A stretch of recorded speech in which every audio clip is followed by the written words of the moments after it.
What's going on? This is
Network is here. Oh, no punching! I'm real revolutionary right now. Support this man, Black Media. He makes sure that our stories are told.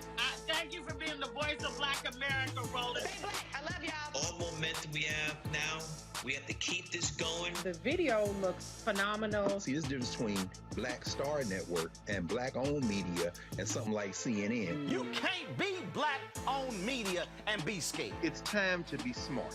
Bring your eyeballs home. You dig?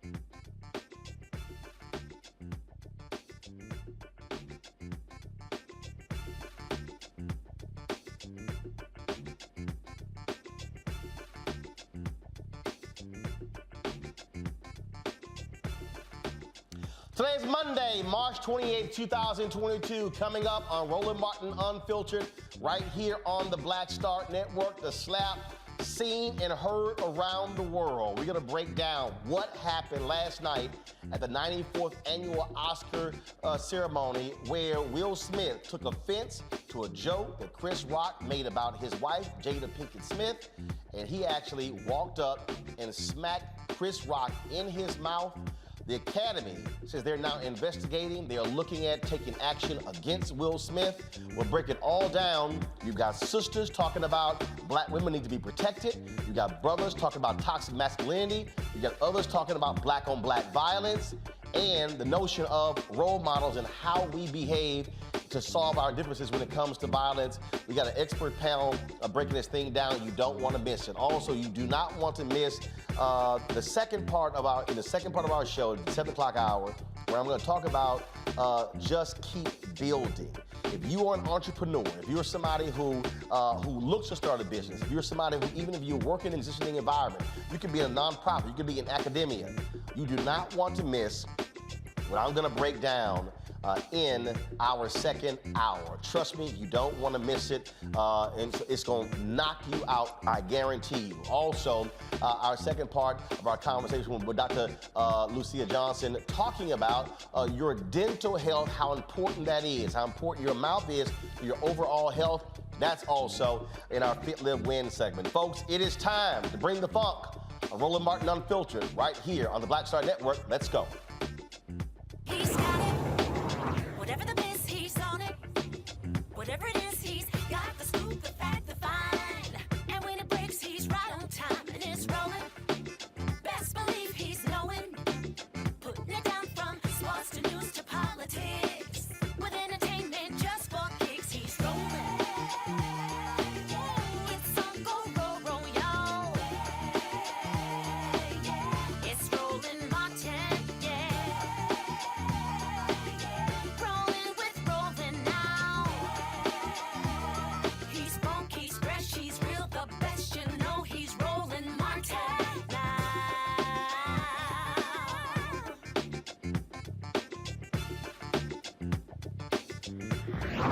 Martin!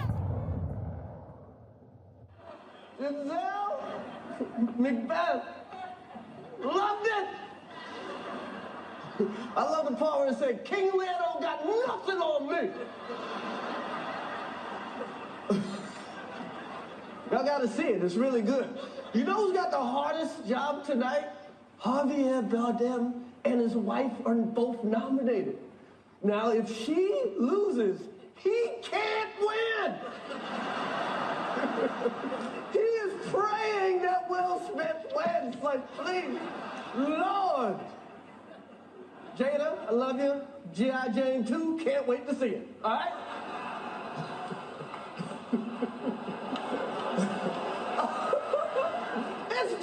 That was a nice one. Okay. I'm out here. Uh-oh, Richard. Oh, wow. Wow. Will Smith just smacked the shit out of me. Take my name out your fucking mouth. Wow, dude. Yeah. It was a G.I. Jane joke. Keep my wife's name out your fucking mouth. I'm going to, okay? Okay. That was a greatest night in the history of television. Okay. Okay. So we are here to give a documentary out, to give an Oscar out for Best Documentary. Now, the beauty of documentaries, because they make you, when you watch one, you feel smart. Like you watched them, like you read a book or something. But all you really did was get high and watch Netflix. So here we go. Here we go. Chris Rock said, wow. I think all across the world, people were saying, wow. That's exactly what I was saying when we saw what took place when Will Smith walked on stage and hit Chris Rock in the mouth. Now, many people thought what took place was a part of the act, thought it was staged. In the United States, what we saw was we actually saw there was a delay, and all of a sudden there was a skipping point. The audio dropped out. Well, the video you just saw was the international feed, because remember, the Oscars is a worldwide telecast, and so that was the Australian feed. Then you had the Japanese feed, where you did not have a delay like you had in the United States. And then as the night went on, then they went to a commercial break. And then someone who was at the event put this video on social media, and you'll see Denzel Washington. I'm sorry, not Denzel, Denzel. Remember me corrected about it? His name is Denzel. Denzel Washington and Tyler Perry and Bradley Cooper, you see them consoling Will Smith, and then you see Denzel walking over to Jada, consoling her, Roland. Yes.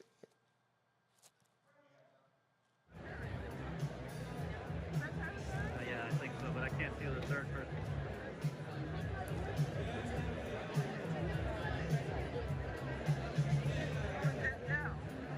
Oh, yeah.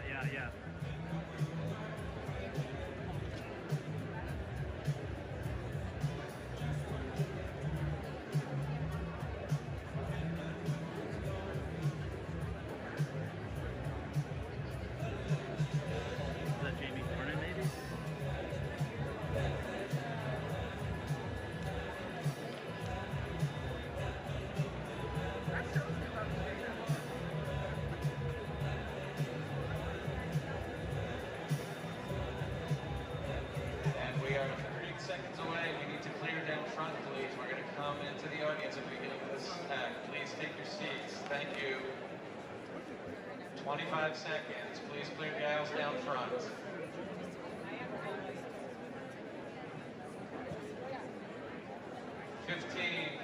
Please clear the front, please. Clear. Thank you.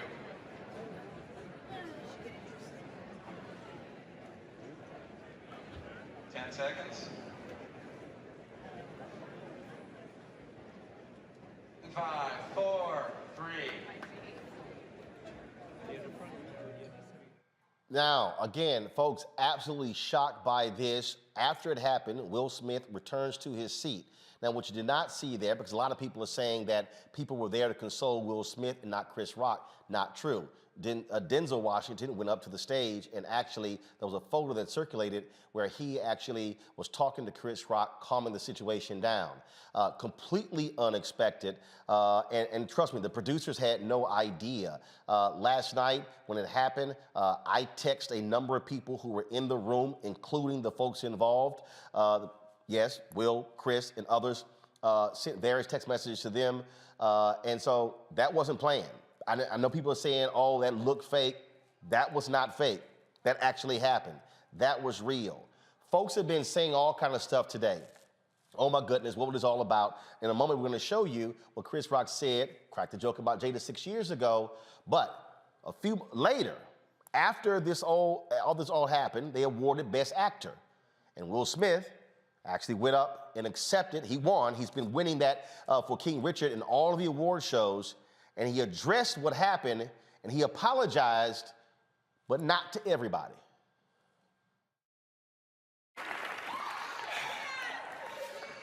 Richard Williams was a fierce defender of his family.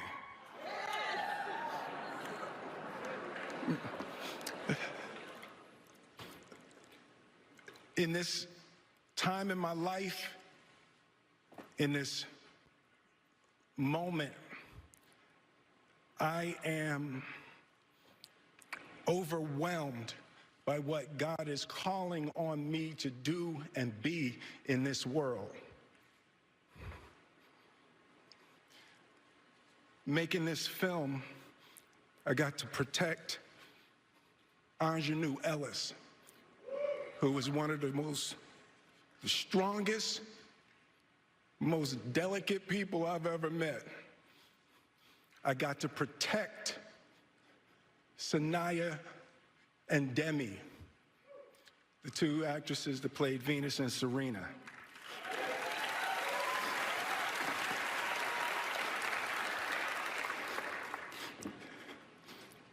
I'm being called on in my life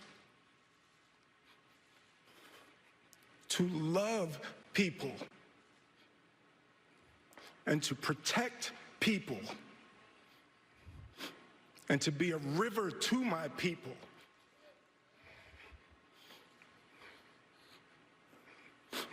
Now, I know to do what we do, you got to be able to take abuse. You got to be able to have people talk crazy about you. In this business, you got to be able to have people disrespecting you. And you got to smile and you got to pretend like that's okay.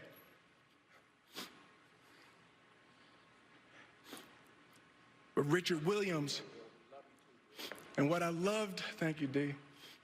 Denzel said to me a few minutes ago, he said, at your highest moment, be careful, that's when the devil comes for you.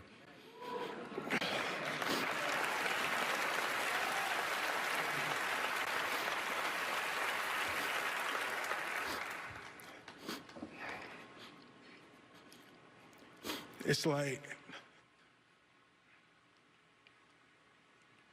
I want to be a vessel for love.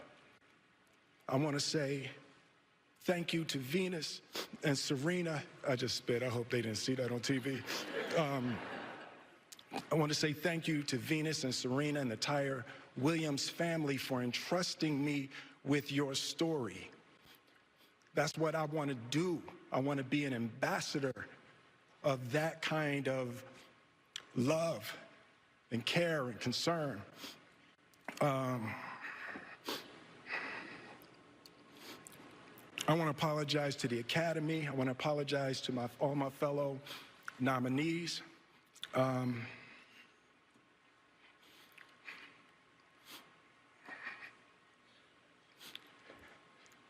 This is a beautiful moment, and I'm not crying for winning an award. It's not about winning an award for me. It's about being able to shine light on all of the people, Tim and Trevor and Zach and Sanaya and Demi and Ingenue and the entire cast and crew of King Richard and Venus and Serena, the entire Williams family. Now, remember, people don't realize there's history here when we're talking about Chris Rock at the Oscar ceremony and Jada and Will. This is when Chris was hosting the Oscars 6 years ago in 2016. Spike got mad, and Jonathan got mad, and Jada went mad, and Will went mad. Everybody went mad. You know, it's quite like Jada got mad. Jada says she's not coming, protesting. I'm like, is she on a TV show? Jada's gonna boycott the Oscars. Jada boycotting the Oscars is like me boycotting Rihanna's panties. I wasn't invited.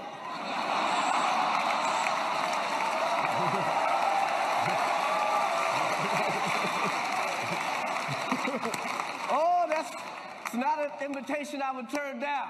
All right, I want to unpack this. Dr. Jeffrey Gardere joined us. He's a board-certified clinical psychologist from Weston, Connecticut. Glad to have him back on the show. Robin May, a licensed professional counselor from Decatur, Georgia. Glad to have you here.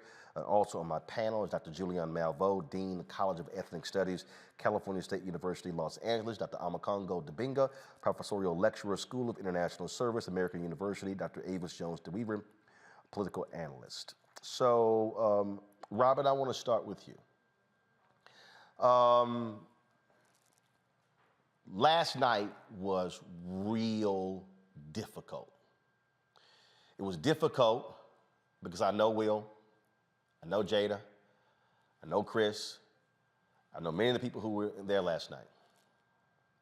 I saw a lot of people, sisters who I know, talking about protect black women, defend black women.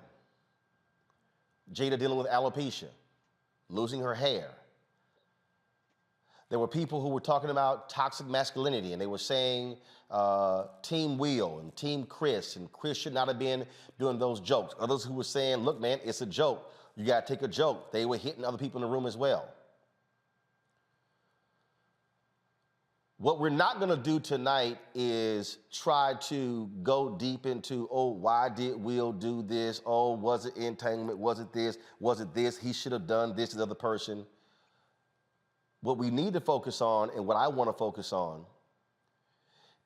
is the fact that a grown black man on an international stage walked up and smacked another grown black man in his face. And Robin, we have to deal with the issue how we handle situations that does not involve violence. Absolutely. You know, Roland, I literally was speechless last night. My husband had to keep rewinding it because I refused to watch it. And I believe what we saw last night was a display of what happens when we don't consistently do the work. I don't know them the way you do. I don't know them at all. And so it's very easy for me to be on the outside looking in. But I believe what we saw was this. The truth is, that was just 10% of what's going on. Anybody who's done therapy or psychology one-on-one knows that that's just 10% of what is really going on. There was a lot happening in that moment. And to your point, trying to dissect that is fruitless at this point. What we do need to identify, though, is that what we saw is when you don't consistently deal with your stuff, when you stuff, when you ignore, when you put it on the shelf, it will come out. And it will come out in ways that you may never have expected. And so I think the issue has been convoluted. Of course, we must protect Black women. Of course, there is a real thing called toxic masculinity. Of course, there are times when jokes can go too far.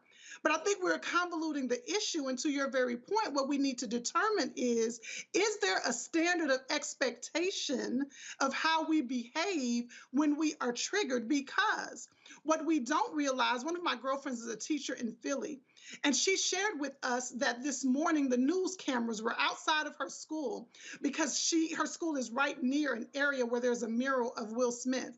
And so these teachers were having to talk to their students about is that okay? Was that behavior okay? And so I think the bigger question, the bigger idea is, do we want to call for a standard of behavior? And what happens when you don't deal with your own triggers, when you don't deal with your stuff consistently? What are the ramifications of that?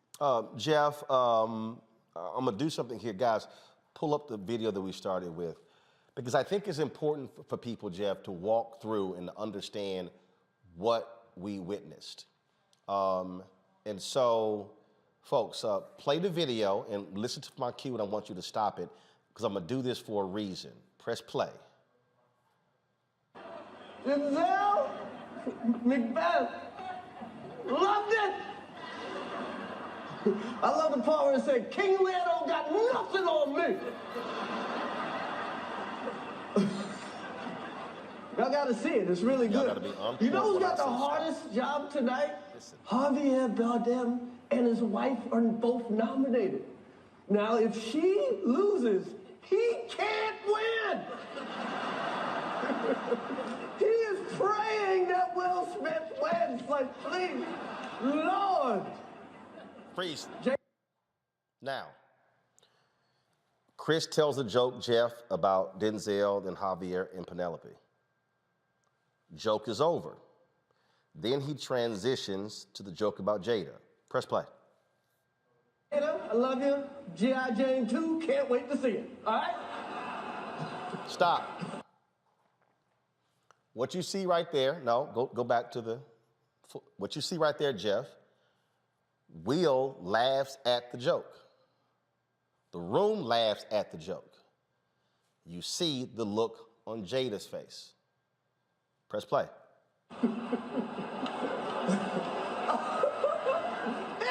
That was a nice one, okay. I'm out here. Uh-oh. Freeze. Richard. So Jeff, in between laughing, the room responds. The room responds. Then Will stands up. You heard Robin say triggering.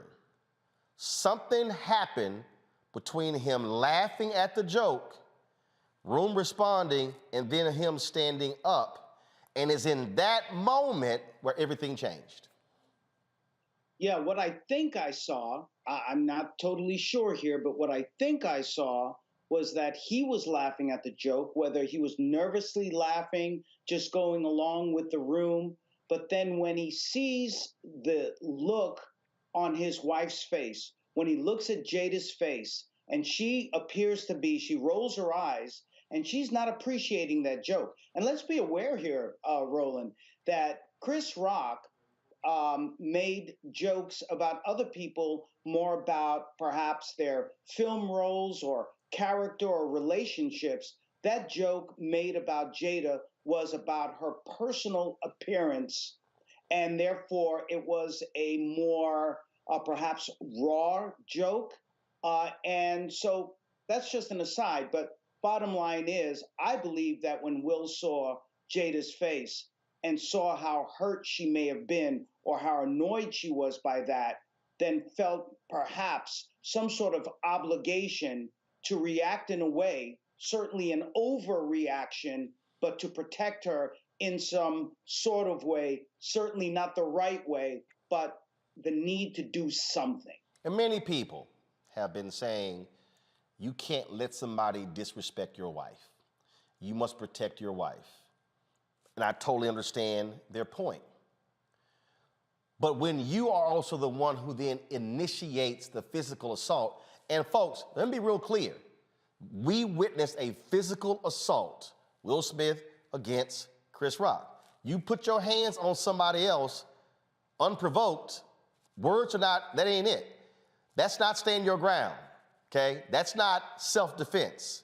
That's a physical assault, which is why the LAPD released their statement saying that Chris Rock, they said a person who was involved chose not to pursue a police report, was not going to press charges.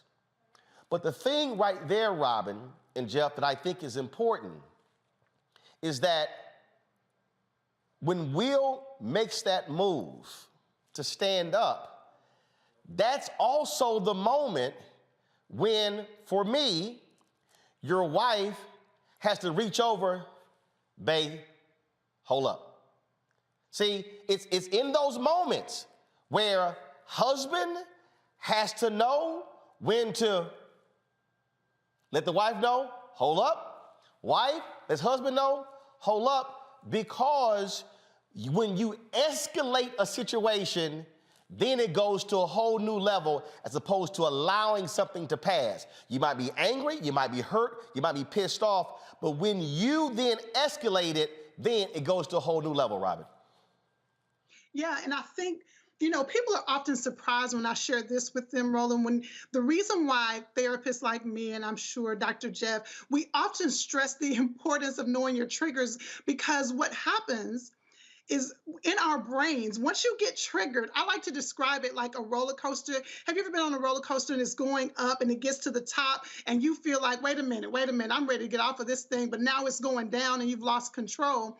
What happens when we are triggered and our anger starts to rise? Some psychologists have found that as your anger rises, your IQ goes down. And so that's why we stress the importance of getting in there and knowing what your triggers are, and not only knowing what your triggers are, to your point, Roland, having people around you who can help you, or having go-to tools that you can pull from, because once that train gets up the track, or once that roller coaster starts going up, it's very difficult to pull it back. So that's why I continue to harp on the fact that several things can be true at the same time. He absolutely could have been triggered, and it is absolutely true that there are consequences from that type of behavior. And so I would love for all of us to continue, like you're doing, Roland, to elevate the conversation, because here's the bottom line. Joe at work tomorrow won't have the same luxuries that Will had. I won't have the same luxuries that Will had. If I behave in that way, the consequences are going to be so much different. So it's important for us to take this and elevate the conversation and encourage people, figure out what your triggers are and understand how your brain works. Understand the importance of taking those 3 seconds to do some deep breaths so that you can calm down that trigger so that you can act more appropriately. You know, Jeff, it's interesting, Jeff. I was just sitting here looking, you know, we've got thousands of people who are on our YouTube channel, watching the Black Star Network app. And there's this person on the app, Queen something, I don't know what the hell, Queen Sag. Roland talk, all that shit, but he's soft AF. Now, here's what's interesting. First of all, Queen, you can't trigger me. The words don't mean nothing. We all grew up and we were told sticks and stones may break my bones, but words would never hurt me. See, Jeff, it was very interesting when I watched that. I thought back to something when I was in high school. We were at my brother's high school in Jones High School in Houston, and my dad was driving, my mom was in the driver's seat, and we're in the back seat, and we were backing up, and you had some brothers, they were hanging out, music playing, talking loud, and they sort of were blocking us, and then my dad reacted, he was like, damn it! So he was ticked at the guys. My mom, Reginald, she really calms him. Now, why is that important? Because in that split of a second, the decision is, I can fast forward. If you get out, confront them, may lead to a fight, somebody may get stabbed, somebody may get shot. All of a sudden, if it goes horribly bad, I'm a widow with 5 kids. Flip side, Jeff, my parents were visiting me. My dad came to the office with me. We were leaving the office, and we were pulling out, and these folks were sitting here blocking, and I got upset at them. I was like, damn it, move the hell away. My dad was like, son, calm down. And then he said, when the last time you went to the doctor to get your blood pressure checked? I was like, Dad, my blood pressure's fine. But it was interesting because I witnessed as a kid, my mom bring the situation down because it could escalate. And what I learned from that as a kid, Jeff, is if I bumped into a bruh in the club, I didn't immediately go to, damn, what's wrong with you, punk? Say, bruh, my bad, sorry about that. How we react to a situation then determines how the situation either escalates or de-escalates. Well, I agree with you. You had made a point earlier about perhaps Jada should have reached over and stopped him. I hate to think of this being about Jada or something that Jada did wrong or could not. Oh, he should have stopped himself. Right. But I'm just saying that when you're with, I've experienced that when somebody is about to go there, to Robin's point, they ain't thinking right. You need somebody else to say, hold up. Right, and I think it's hard for us to give an analysis, not being there, trying to figure out what happened. But certainly, this is something that could have happened in a split second, not giving her enough time or even understanding what was about to happen with getting up in that way. But all of that being said, I think we're all really, moving in the right track here. We can't go back and change what happened. But certainly this needs to be a lesson to everyone that when you're in that fight and flight sort of situation and the adrenaline is pumping and you have that rage and you just don't know what to do with it, don't do anything with it unless you're saving someone's life, protecting someone's life. These issues of, using jokes or saying something that hurts someone, you have to have that social IQ. You have to own that situation by saying, okay, we're going to stay calm, but we're having a discussion about that later on. And that's something he could have done during the acceptance speech, because I think we all knew that he was going to win, this Oscar. That's something that he could have had a conversation with Chris Rock later on.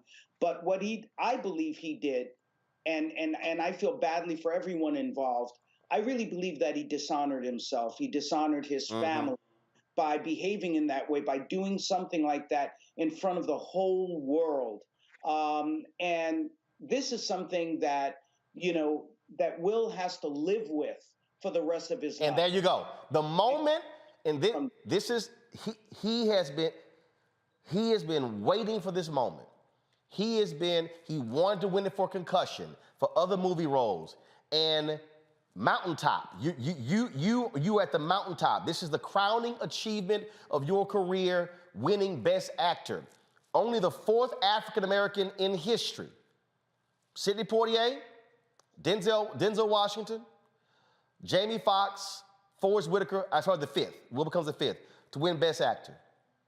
On the 20th anniversary of Halle and Denzel winning. Her becoming the first black woman to win Best Actress, Denzel winning his second one. But the thing why this is important, Robin and Jeff, is because here are 2 rich black men at the Oscars. That same situation we've seen on the streets, in clubs, on the basketball court. We've seen it in the school hallway. And it is important for us to say that even if you're Will Smith, even if you're Chris Rock, even if you're Jada Pinkett Smith, if you're anybody else, how you resolve a conflict, and you cannot go to the violence piece. And trust me, I got a wife, I got 3 sisters, I got 9 nieces, a mama. I am absolutely there when it comes to protecting black women. But part of protecting black women is also black men protecting yourself by not creating a situation where you may not be around tomorrow. Roland, that's the reason why the response, reputation, or where that reputation may be harmed, and the reputation of others.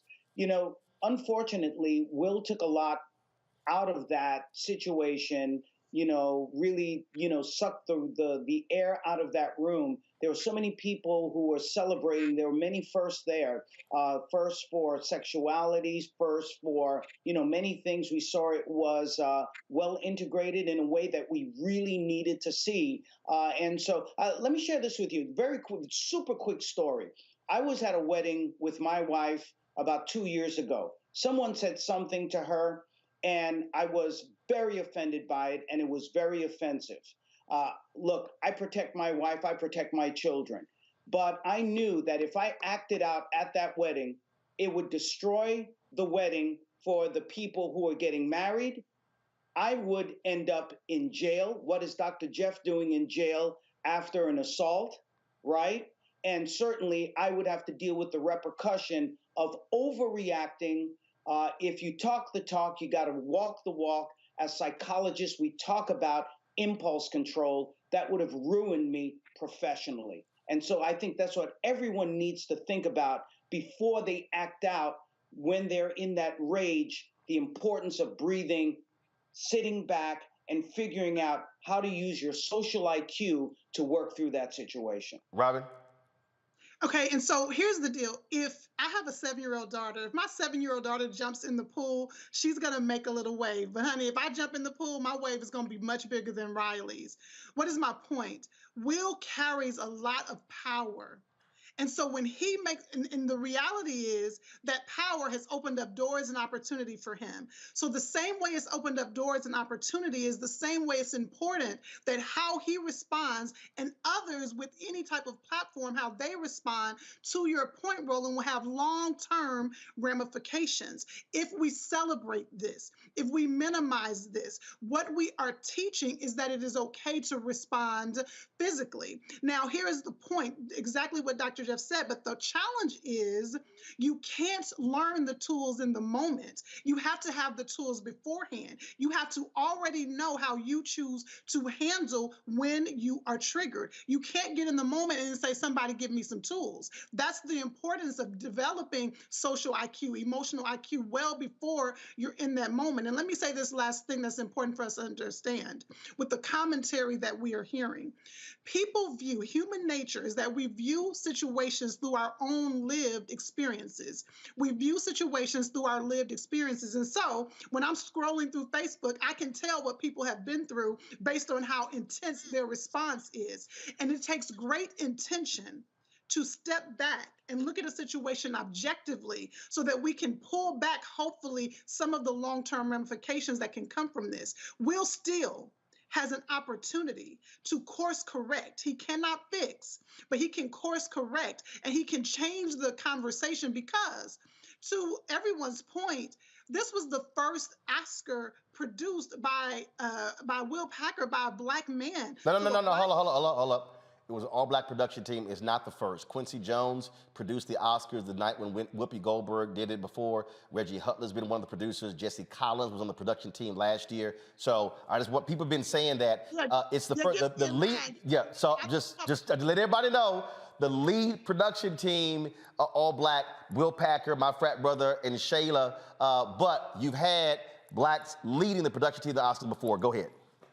Okay, thank you for correcting that because I was over here with my poster board about it being the first time. Yeah. But still to that very point, a Black production team with a Black male actor, with a Black comedian, the reality is we cannot, and this is just the conversation I want us to really have, we cannot minimize the ripple effect. And so this is an opportunity to, if you have a platform, if you have 500 to 10,000 people on your Facebook, on your Instagram, how you communicate about this will be the game changer. And I'm just hoping that will course correct and will communicate this in a way that can change the idea that physical response or violent response is appropriate. Last question for you, Jeff, and then I'm going to go to the panel. Do you believe that the next step, and again, the Academy, they're launching an investigation. They may take action against Will. Do you believe the next step should be where Will Smith and Chris Rock sit down face to face and Will apologizes for his actions? Or do you believe Chris should apologize for the joke? What do you think should happen next, Jeff? Because here's the deal. This is not going away. My social media feed has been this all day long. It's not going away. I think certainly that Will should sit down with Chris Rock because that will show how we can work out our disagreements. This is along what Robin is saying. Where do we take the narrative next? And it is about conflict resolution because friends or acquaintances or people you don't even know, sometimes you may get into some sort of an issue or a conflict, but it's important to work it out because we grow from one another. And there's absolutely nothing wrong with Chris Rock saying, if he hasn't done it already, to say, Jada, I'm sorry, I didn't mean to land that low blow. I didn't realize that it was something that was so sensitive to you. I was just making a joke, but I hurt you and I apologize. But I think the bigger apology at this point needs to come from Will Smith to not just Chris Rock, but to everyone at the Academy, to everyone, of color, to everyone in America, to everyone in the world, and then show his class and be able to grow from that and deal with whatever issues that he still needs to deal with. I believe that's where the narrative really needs to go. Robin May, Dr. Jeff Gardia, I certainly appreciate it. Thanks a lot. Thank you. Thank you for having me. Let's go to my panel. I want to start first with Julian Malveaux. Julian, how did you look at this? How did you assess it? But also, how do you look at the reaction of so many different people in the aftermath of this, especially Black men and Black women? Well, I think Sister Robin had a really good point when she talked about triggers, and the issue is who's triggered by what. Now, I find Chris Rock to be extremely misogynistic, and I think he crossed the line. I'm a little pugilistic, Roland, so if I was a dude, I probably would have smacked him too. And that's not the politically correct answer. But he has talked under Jada's clothes more than once. And Will probably is obviously sensitive about it. And when I saw Jada roll her eye, she was like, I'm just not having this today. Now, I don't know if she said something to Will, because he did laugh at it at first. And then he kind of, gathered himself. But I think that Chris Rock needs to watch himself. And I think Will Smith also needs to watch himself, because even though I said I would have slapped him, obviously I wouldn't have. I could have got up on the stage. But It was wrong. Violent, physical violence is always wrong, and we all know that. Metaphoric violence, not so much. I was horrified by the whole thing because of everything everybody has said. But at the same time, I'm looking at this misogynistic man who constantly says ugly things about Black women, not women, Black women. And we deserve to be lifted up, not dragged down by that kind of thing. Alopecia is serious. As women, our attractiveness is seen in our hair. Even folks like me, I mean, I can grow hair, but I don't have much. And folks, can you grow hair? I remember when I was at Bennett College, a board member sent me a box of hair products so that I could grow my hair out. Didn't want to. But our attractiveness as women is connected to our crowning glory. And so that was ugly and unnecessary. We know the sisters like Ayanna Pressley, Congresswoman, who has alopecia. That was just ugly and unnecessary. And while he didn't necessarily, the whole encounter was ugly, Chris Rock started it. Avis? Okay, so I'm going to continue down the lane of perhaps being unpolitically correct. Well, the show's called Unfiltered for a reason. Wonderful. So you got when I look at this, take in everything in terms of what happened and even the discussion that we just had, two quotes come to mind. First, Malcolm X, Black women are the most disrespected and the most unprotected. Second is Zora Neale Houston, Black women are the mules of the world. And I put those two quotes together because of this. What happened, and the reason why I think you're seeing the differences, particularly among the sexes and generally in terms of the interpretation of this, is that as Black women, we understand that it is often that we are publicly disparaged with regards to our physical appearance. We understand that in this culture, our beauty is not held up as the quote unquote beauty standard. We also know that our hair is oftentimes, even as little girls, tends to often be the butt of our jokes, butt of people's jokes against us. And that is something that can literally last a lifetime, all right?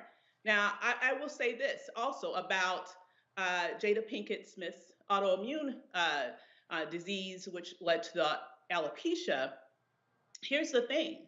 She spoke about this months ago and talked about how traumatic it was being in the shower and having clumps of her hair falling out. And at first, not really even understanding what was going on and how for so many years she enjoyed having hair and styling it different ways and using that as part of an expression of her self-identity.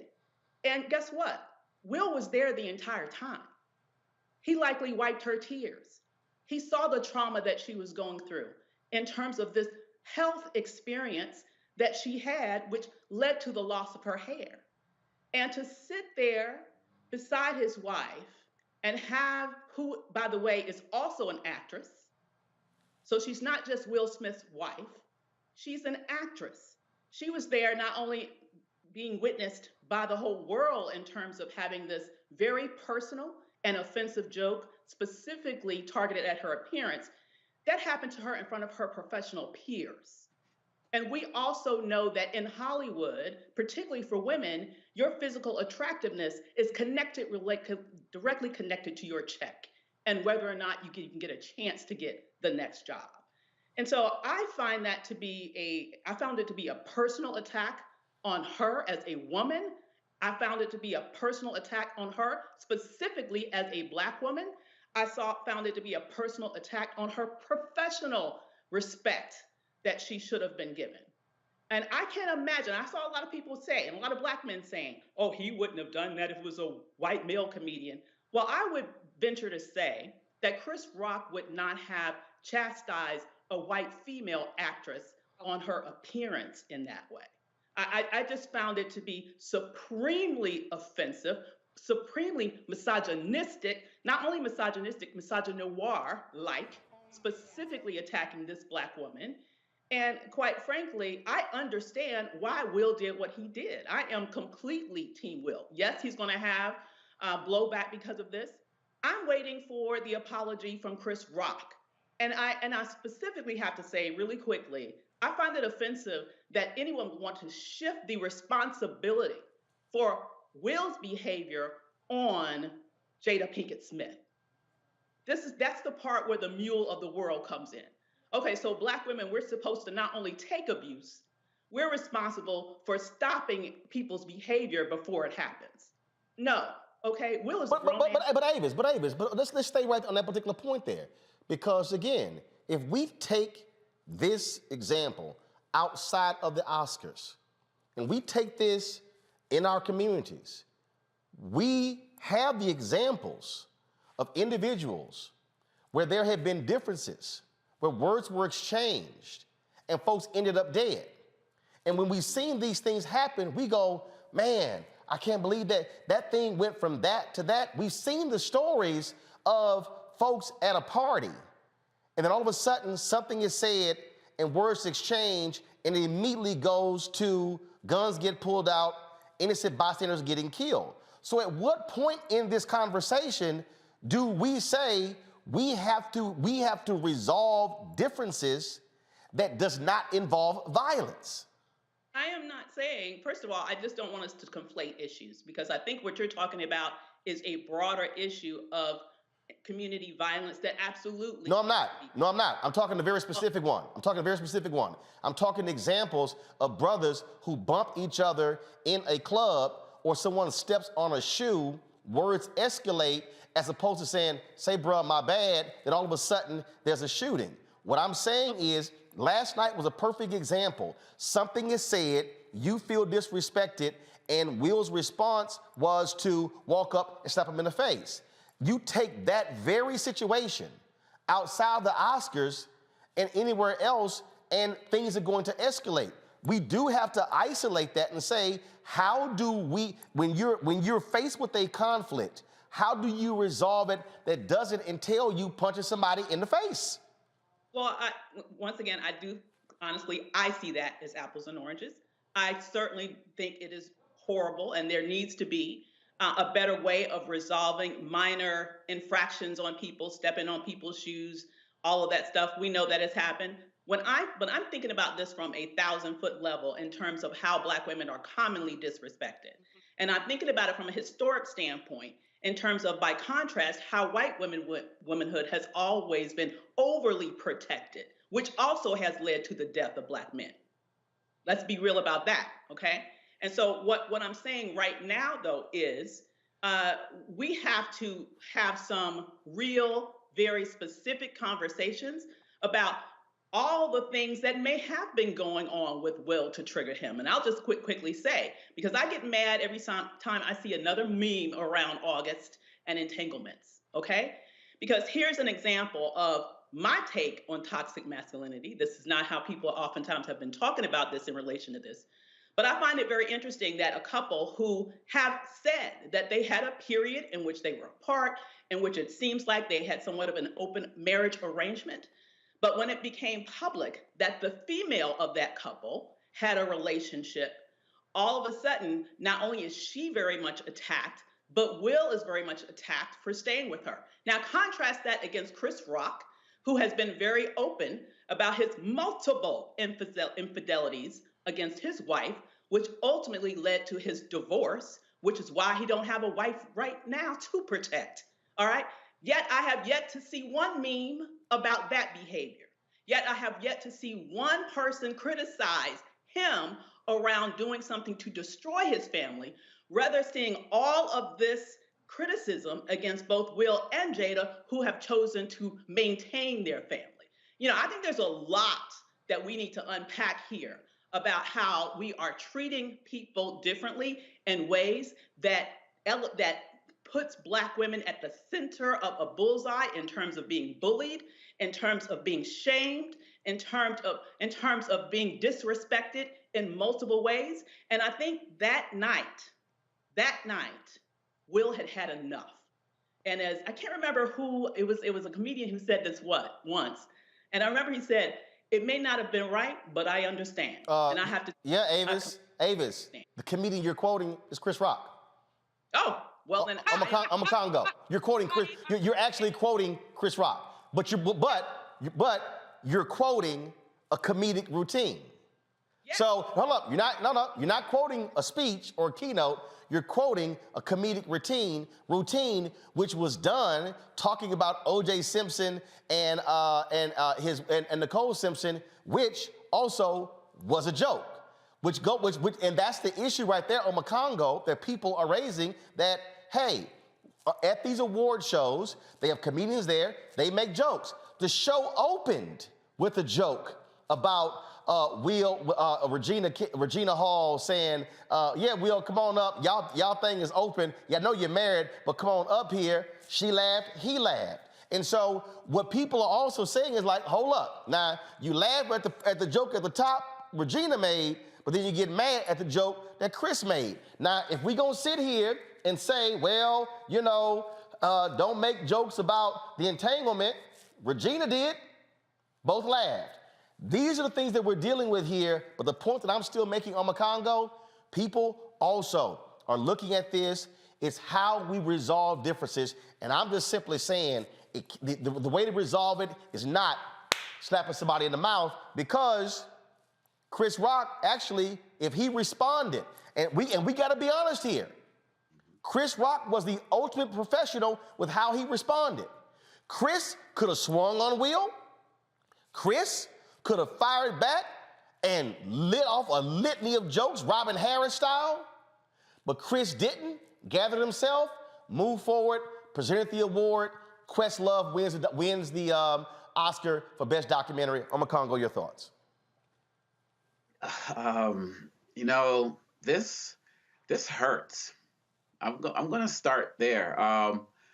This really, really hurts in terms of the community. You know, Will Smith and Jada Pinkett Smith have been role models for me since day one. I've been rolling with them since the 80s and the 90s. As someone who was involved, you know, I still rap, I do spoken word acting and stuff, but when I was looking at going hard in it, those guys were my role models. So any affection any of y'all have for any celebrity, like strong affection, those two are for me. So, and then Chris Rock a little bit later on. And today I taught my class on Jay-Z at American University, and our subject today was actually the Jay-Z beef between Jay-Z and Nas. And so I'm going to quote a Jay-Z line as I give my response to this. In one of his songs, he says, "Check out my swag, yo, I walk like a ball player. No matter where you go, you are what you are, player. And you can try and change, but that's just the top layer. Man, you was who you was before you got here. My issue is this. I feel like there's an overarching idea of misogyny that encompasses what Will Smith did and what Chris Rock did. Because the fact of the matter is that I don't hear people talk that much about Jada, but I'm wondering if Will Smith was defending Jada or if he was defending his wife. When you read his book, Will, which was a very powerful book and motivational for me because I love what he has done so much, he talks about a situation where his girlfriend at the time was going out and he was with his boys and he was like, "Nah, I think you should go upstairs." And she's like, "No, I'm going out. Nah, you should stay." But she leaves. He takes all of her stuff and burns it. Okay? He talks about that. He also talks about coming from an abusive household where he felt that he couldn't protect his mother from his father's abuse. And then we talk about situations at NBC with the Fresh Prince when he almost gets into fights with producers there, and he talks about how his old mentality comes out. And I feel like that was a situation there. And I feel like given that he was laughing when the joke was first given and saw her response, there was more about protecting what's mine than protecting Jada. Don't, keep my wife out of your name out of your mouth. And that's where I find it to be problematic. I think that what Chris Rock did was wrong. I feel like Will Smith might not have responded as much if it was like The Rock as opposed to Chris Rock. But I feel like ultimately Will Smith has to take the full blame for what happened because you can't do that, especially when you work to build your career as a role model. And for those who defend him, we can't condone violence between us and then condemn violence against us. It's wrong. We can't do that, period, bottom line. And so I'm saying that we need to figure out how they can work this thing out. She crafted his whole career about being a role model for the people, and he let our people down in that moment, and it needs to be recognized. But it just hurts all the way around. I hate the way Jada's being tossed around as some type of football in this situation is wrong. And we just need to do better in our community. And the last thing, Roland, like you said, us defending our wives does not have to lead to violence. And it's very easy for us to be taken from our community, incarcerated, lose our job, lose our children, and all of that other type of stuff. And whether you're at the Oscars or whether you're in the hood or whether you're on a job, we have to be mindful of that. There's lots of ways to protect your family without resorting to physical violence, especially public violence. Will Smith has a larger platform than Chris Rock. There's a lot of ways he could get back at him. He can get his revenge. He can get his payback, and he can defend his wife. There's lots of ways you could do it. Violence can't be part of it. You know, as I said last night on Instagram, as I said when I started this, just like you said, Congo, it was painful, it was difficult, because I know the players involved. This whole award season, every time Will won an award, I would send him a text, congratulations. And I actually sent him a text before the award show. I frequently communicate with Tyler Perry and Denzel's wife, Pauletta, and others, people who were in there. So yeah. Matter of fact, I didn't go to bed till 5:30 because I was on the phone last night with other comedians, other folks in Hollywood. Folks were like, I mean, this was traumatic for a lot of people because it was complete. No one in their right mind would have said on their bingo card, Will Smith's gonna smack Chris Rock at the Oscars. Nobody. If somebody told you that, you'd be like, you've gotta be high. Yeah. But I will say this. Sorry. And I know this is hard for some brothers to hear, and I know it's hard for some sisters to hear, but I'm saying this from the vantage point of being a son of my daddy and mama, of being a grandson of my grandparents, of being an uncle. Strength is also in walking away. Strength is also reacting in a way that does not escalate. Imagine if Will Smith, who I love dearly and respect, imagine if Will Smith had walked to that stage and said, Chris, you my man, we ain't making jokes about alopecia, bro. That's a major issue affecting my wife. That's a major issue affecting women all across this world. Now, I know you make jokes, but there's some things we don't joke about. So, Chris, you did a documentary called Good Hair. So you know what the hair thing means to black women and women all across the world. So, Chris, I say we show some respect for women. Let's not make jokes about their hair. If Will had done that, the room would have erupted. The country would have erupted. And folks would be praising Will today for defending his wife and speaking to the same issue as opposed to throwing a punch. It's all a matter of how you resolve the situation and deal with the situation. And I'm gonna close on this. And I was looking for the video. If y'all find the video, please, y'all can go ahead and play it. There was a party, and I think it was after the BET Awards or whatever. And Diddy was on stage. And Diddy got Ciroc. And so Diddy, y'all, I know y'all don't have it, but I'm describing it for y'all can look it up. Look up T.I., Diddy, Party, Ciroc. Trust me, it's gonna come up. Diddy's at the on stage. Diddy is shouting Ciroc. Somebody in the audience said, "Damn that Grey Goose." Diddy starts yelling and screaming at the brother in the audience. And voices begin to rise. And it begins to get heated. And Diddy is cussing him out. Dude is cussing him out. Damn that, F this, Ciroc, no Grey Goose. And then T.I. walks over and says, hey, damn that. Man, we ain't about to sit here and go to jail over some alcohol.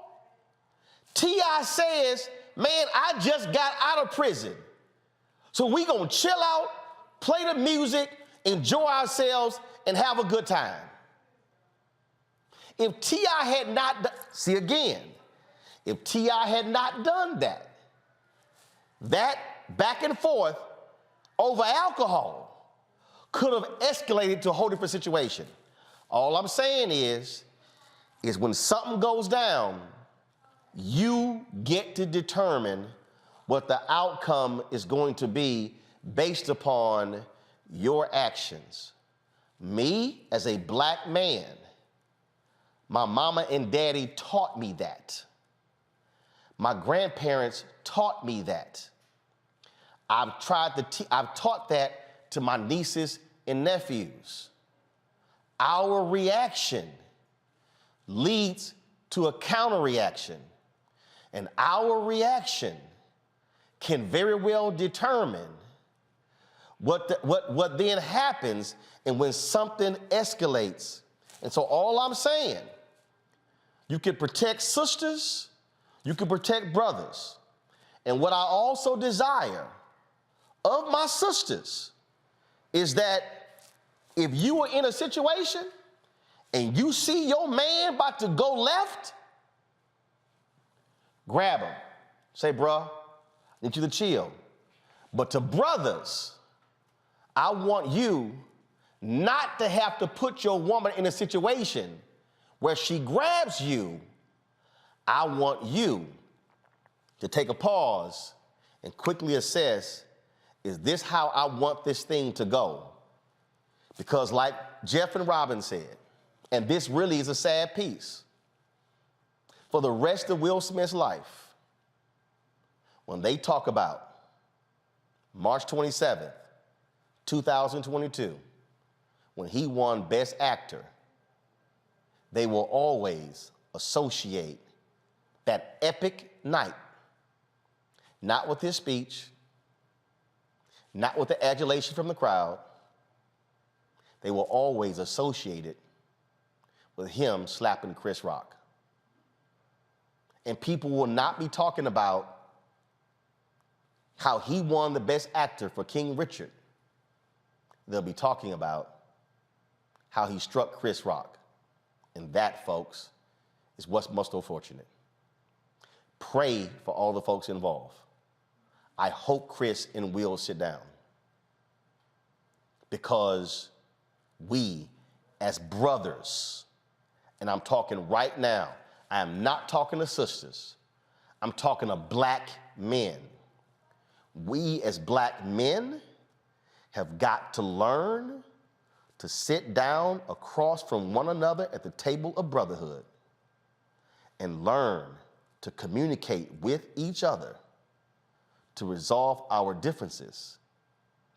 Because you cannot resolve differences with these or with a gun. Folks, when we come back, I got something to say for entrepreneurs, for people who want to go into business, for people who are conflicted right now. It's probably going to be one of the most important messages. If you thought we dropped it on Friday, it's almost 10,000 of y'all on YouTube right now. Just because we're moving on, don't run away, because you about to miss something that is vitally important that can change your life. I'm gonna talk about the need for you just to keep building. You're watching Roland Martin Unfiltered on the Black Star Network.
I'm Deborah Owens. On the next Get Wealthy, meet Dr. Stacy McCoy, whose American dream became a nightmare because of student loan debt. Whether you're paying $300 a month or eventually I got up to $1,700 a month. Wait a minute. Hold that for just a minute. You were paying $1,700 a month on your student loans? Yes, and I know other people who are paying more than that. Learn the one piece of advice that made all of it go away. Right here on Get Wealthy on Black Star Network.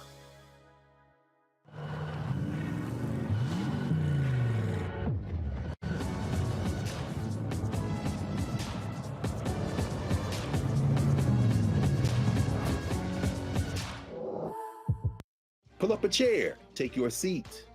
The Black Tape with me, Dr. Greg Carr, here on the Black Star Network. Every week, we'll take a deeper dive into the world we're living in. Join the conversation only on the Black Star Network. Yo, it's your man Dion Cole from Blackish, and you're watching Roland Martin Unfiltered. Stay woke.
Go. All right, folks. On Friday, I did a full deconstruction of Black News Channel and them going down, closing. Y'all can kill the music. Going down, closing, and explaining why they closed, explaining what happened. And a lot of y'all were like, man, I had no idea that's how media actually works. And people need to understand in terms of, well, how do you keep going? How do you keep doing this? How do you keep advancing forward? And it was very interesting because these are some of the screenshots, y'all, of stories that were done when Black News Channel first launched. You know, all of these stories, you see Black News Channel launches in America. You had NNPA, and you had CNN did stories, and all of these other outlets, they did all of these stories. y'all done pull Los Angeles Times story up? The LA Times in November just did a large story about BNC and what they were doing, and the Atlanta Journal-Constitution actually had stories as well, talking about what they were doing and how they were thriving, and how they were growing, and what was going on. And so it goes on and on and on what was actually happening in terms of them. In fact, here is the LA Times story right here. Black News Channel wants to give a voice to an underserved audience. And this was in November, y'all. This story right here. But here are the headlines that then dropped when they shut down on Friday. Here are the headlines right here, and you saw them. They were in The Wrap. They were in the USA Today. They were in the Wall Street Journal. They were in all of these different outlets showing, again, them shutting down. Now, why am I walking you through all of that? Because it's real easy, y'all, for you to get attention when you're starting something, but the real question is, are you still here later? Now, why am I showing those stories? Because do y'all realize that in 3.5 years of us launching this show, I've had 3 publicists try to get stories done on us in the same outlets. We've even pitched the stories to mainstream media outlets that black people are the editors of. Nobody has bitten. Wall Street Journal, LA Times, New York Times, USA Today, Broadcasting, Cable, Multi-Channel News, The Wrap, Deadline, Variety, Mediaite. I mean, we can go on and on and on. All of these outlets, nothing done. Now see, some of y'all probably would get discouraged by, man, we out here doing this work and we building something and we're not getting any attention and nobody's showing us any love and nobody's covering us. Yet, when that was happening, I didn't get mad. I didn't get frustrated. All we did was keep building.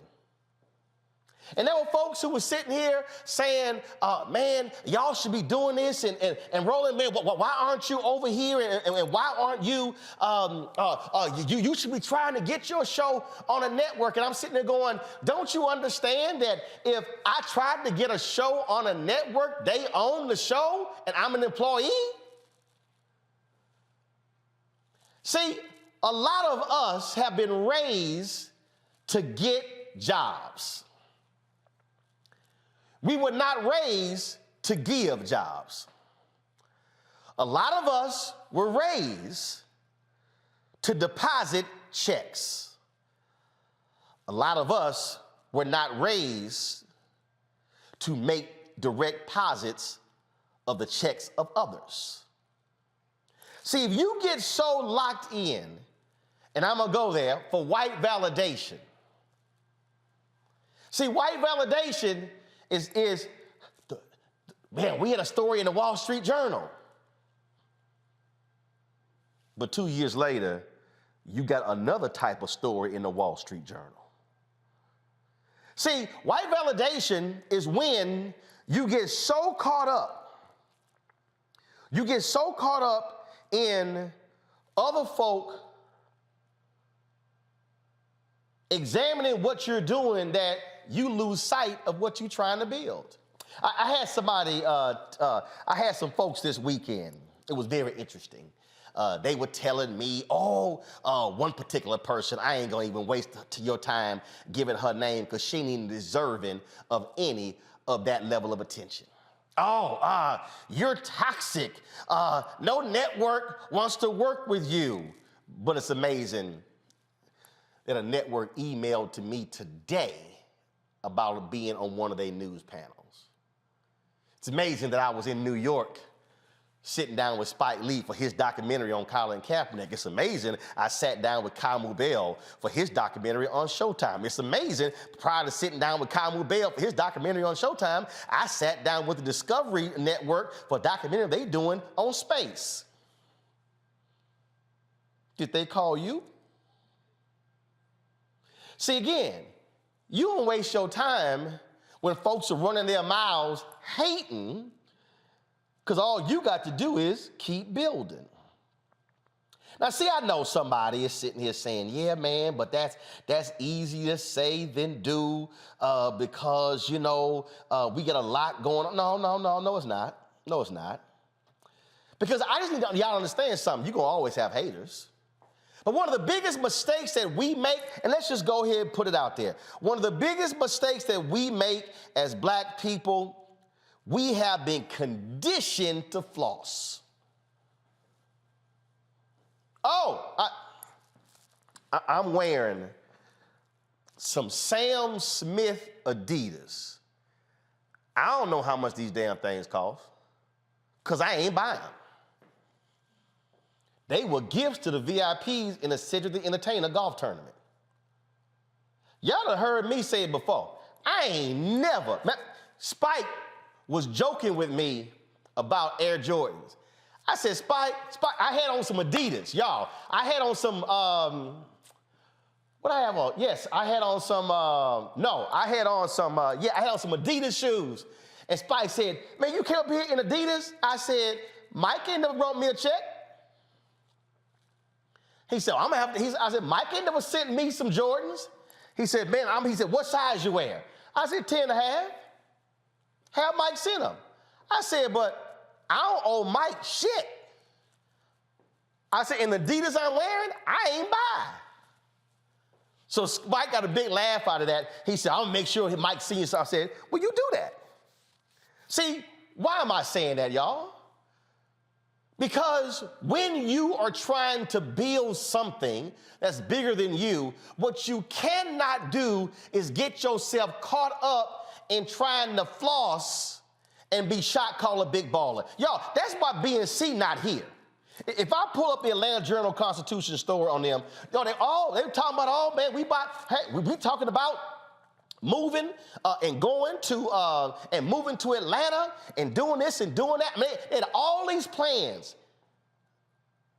They had plans on what they were gonna do in the future, and now their future is over.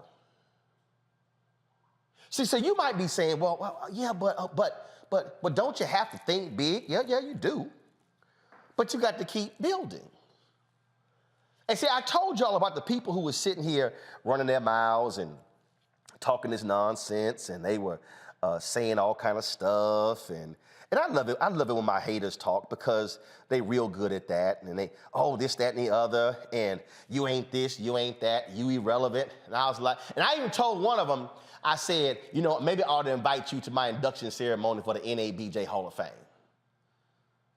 since I ain't done nothing important. See, sometimes you gotta flex on. And see, when I talk about keep building, I was walking y'all through this last week because I need you to understand what I'm talking about. So, do y'all see these 3 cameras that are sitting right here? Y'all see 3 cameras sitting right here? These are 3 Canon cameras that are sitting right here. This camera right here is the Canon C300. This is an amazing camera. It's gorgeous. It's beautiful. But I just need you to understand that the body right here alone is $9,000. The body alone is $9,000. When you throw the lenses on here, this particular lens is a 16 by 35. You do the 7200, you do the other lenses. Basically, you're gonna spend another $11,000 on lenses. So basically, one whole camera, we ain't talking about the monitor. So basically, you're talking about $22,000. But see, right here is the Canon XF405. This one right here, 4K camera. That run you about $3,500, $4,000. This one right here is Canon XA25. Now, give me this camera right here. So I know some of y'all looking at this right now, and y'all say, oh man, look, this little bitty little camera right here, this little bitty little camera. This one, oh my God, but look at this one right here. This one right here. Beautiful, gorgeous. But y'all gotta understand something. When we started this show, we couldn't afford this damn camera. It's $20,000 by itself. We couldn't afford this camera because it's $4,000 by itself. We bought 3 of these for $6,000. Why? Because we needed a 3-camera setup. As we grew, as we got bigger, we went here. We went here. Grew it. As we got bigger, we could afford this right here. When I'm talking about how you got to keep building, you cannot grow a business by trying to floss and then by trying to live way above your means, because you're not going to be in business. You're going to be a casualty. 90% of all restaurants shut down inside of a year. Bars shut down. We can go on and on and on. And so the most important thing for you, if you are sitting here, you've got to learn how not to get so caught up in the Joneses and running around trying to be with everybody else, and understand how you're going to be able to adjust your resources in order to build and grow. It is to be able to sustain. It's to be able to go to the next level. And too many of us, let me say it, because I ain't talking about white people, I ain't talking about Latino people, I'm not talking about Asian people, I'm talking about black people. Too many of us are caught up in the floss game. Too many of us are caught up and want folks to know what we driving, what we wearing. A whole bunch of folk throw Oscar parties and then trying to figure out how they're gonna pay their rent the next month. What I'm trying to get you to understand is we've got to readjust this if we want to be able to keep building, to be able to keep growing. Now, some of y'all might say, well, okay, where did you even get this idea in terms of not worrying about what other people say? Well, actually, y'all, that's actually biblical. It's biblical. I've talked about all the time Nehemiah. When Nehemiah had a vision to rebuild the wall of Jerusalem, there were people who he came with the vision, then he went to the people and he said, the people said, let us rebuild. And as they were rebuilding the wall of Jerusalem, guess what? The haters began to say, oh man, y'all can't do that. Y'all don't know what y'all doing. Y'all, it ain't gonna work. It's right there in the scripture. Y'all can pull it up. It's right there in Nehemiah chapter 4. See, this is really the model in which churches operate. See, every time I got haters who run their mouths, who say, oh, your views are not real, or ain't nobody watching y'all, ain't nobody listening to y'all, then y'all stuff ain't legit. I say, we good. We good. I don't really care what y'all have to say. Oh, there were some folks who got my number and were texting me today saying, y'all not legitimate. I said, well, you know what? If I'm so irrelevant, why y'all so worried about what I do? I ain't worried about what y'all do. See, somebody who's watching right now, you have gotten caught up in the same game. You've gotten caught up in worrying about what other people are thinking, and then you've gotten caught up sitting here tripping in somebody else's game, and you forgot to really get involved. But you forgot to also learn how to fight. See, I love this piece right here where it says, from that day on, half of my men did the work while the other half were equipped with spears, shields, bows, and armor. Come on, quick, you too slow, switch. I love it here where they said that they had a weapon in one hand and they built in the other. Because your haters are going to do that. You got to keep building. See, I told y'all last week, we couldn't afford a set, so this glass table was our set until we can afford a table. We couldn't afford this actually set piece. We couldn't afford the art piece, but we had to keep building. Where we are today as Black Star Network is not where we were 3.5 years ago. And that is because the philosophy that I've always maintained was keep building. Don't worry about flossing. Don't worry about trying to get people to like you who don't like you any damn way. I ain't never believed in wearing clothes for folk who already don't like me, trying to impress them. I don't give a damn what any of these folk think. I really don't. Because see, what you understand is, when you are doing the right thing, when you are building, then you are able to help folk who need your help. You are able to provide jobs to other folk and then be able to help their families. And then when you are employing them and you're funding them, and then they're sending their kids to college and they're sending their kids to school. And then when I told you when we had TV One, Sharon, who was one of the makeup people, came up to me when the show ended. She said, Roland, thank you so much because working on your show allowed me to buy a house.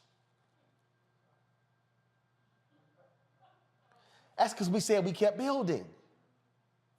She picked up other assignments outside of the show. She said, I will be eternally grateful because you helped me buy a house. See, when y'all get, again, focused on the rest of these people, you lose sight of how you can help others. The reason I use Nehemiah as an example because the wall of Jerusalem protected the people on the inside from the folks on the outside.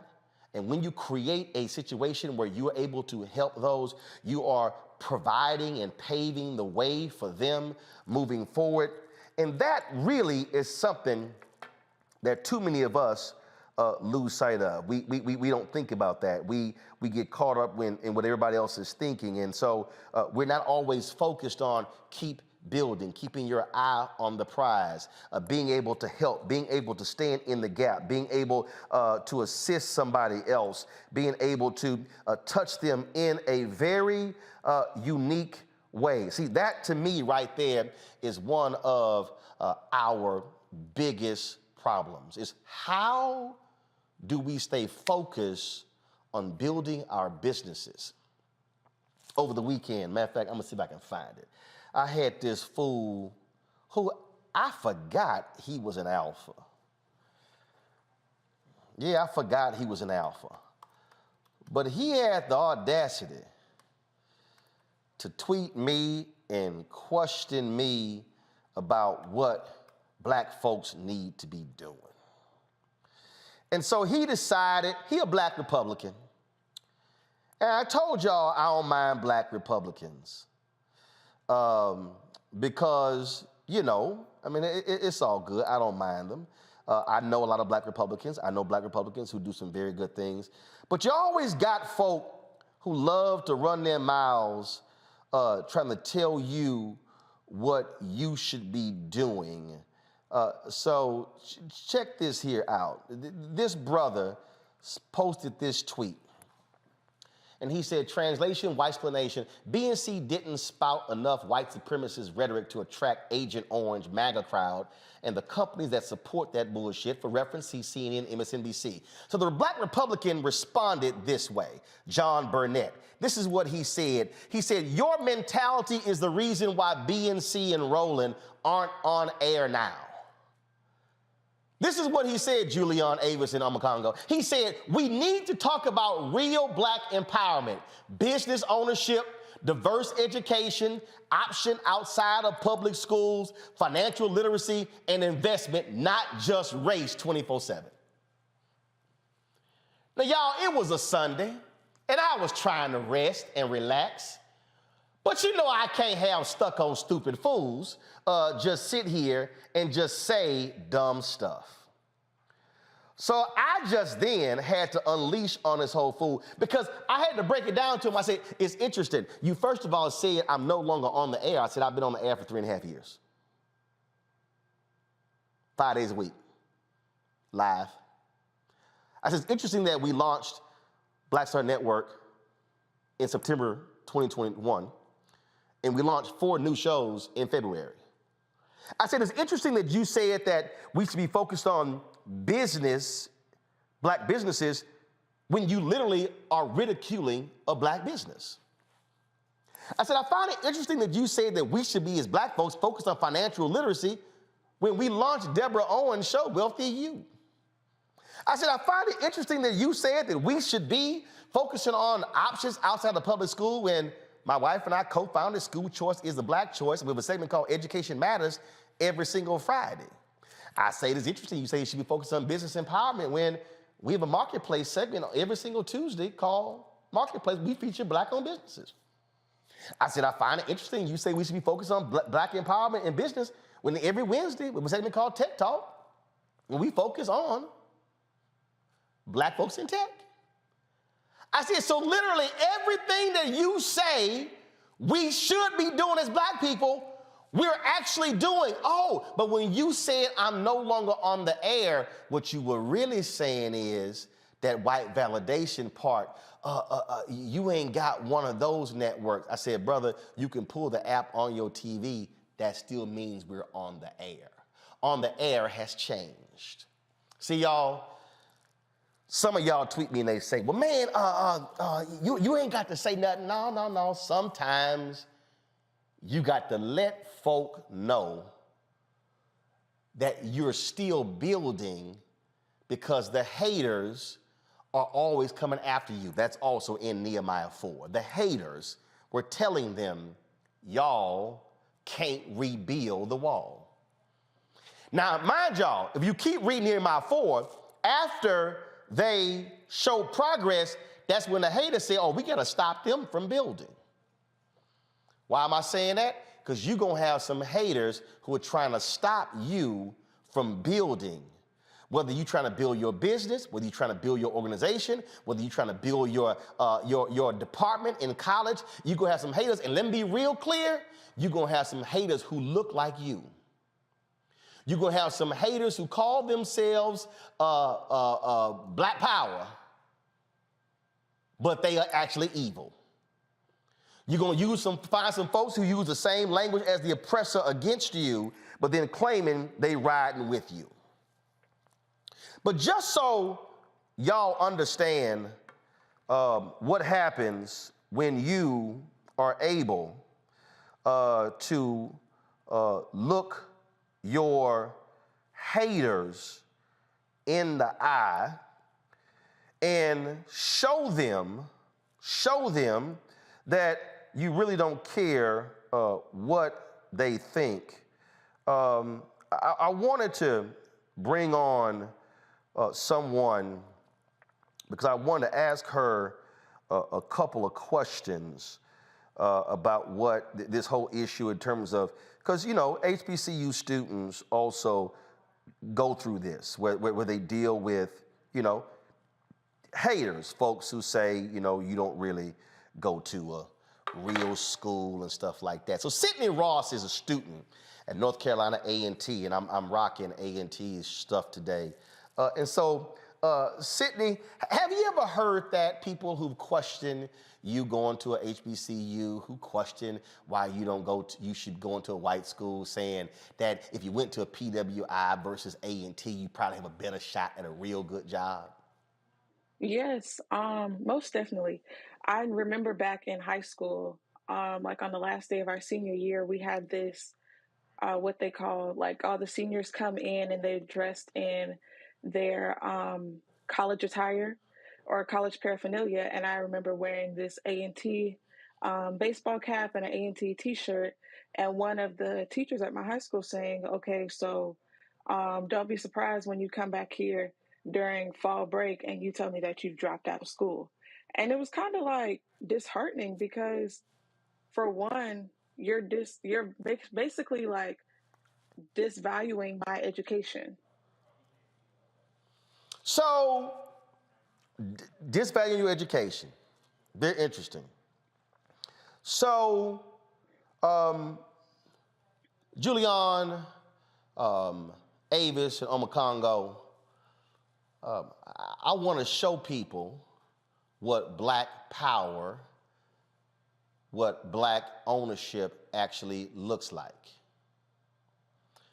Sydney, you had didn't you win a contest? Yes. Tell everybody what happened. You won a national contest with Black News Channel? Yes. So the competition was with HBCU journalism programs across the country.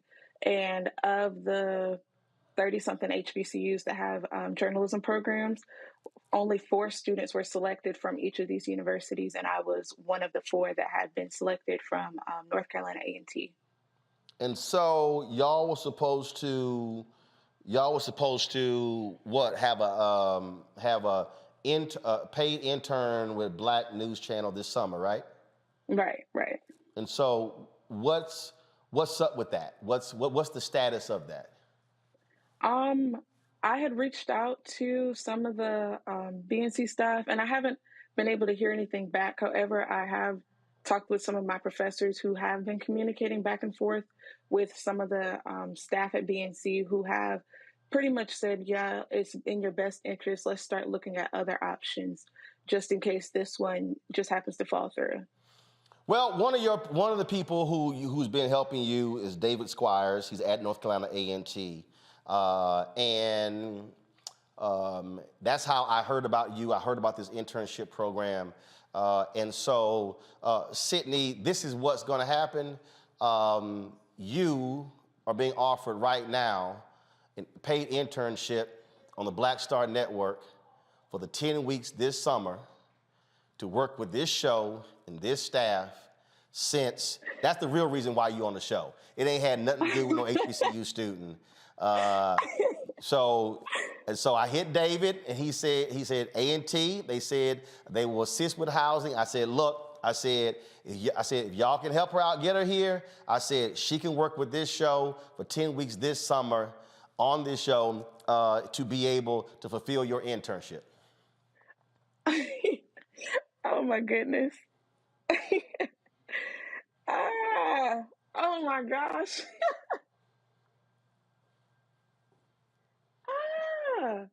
Thank you so much. So he hit me this weekend, and he sent me your resume. He told me you're a multimedia broadcast student, and he told me about the internship. And I said, all right, not a problem. I said we don't have, we ain't like we got a dorm or anything. I said, I don't know if she has family or friends here. He said, hey, we're gonna help her with the housing. I said, you get her here, she'll have a 10-week paid internship with the Black Star Network.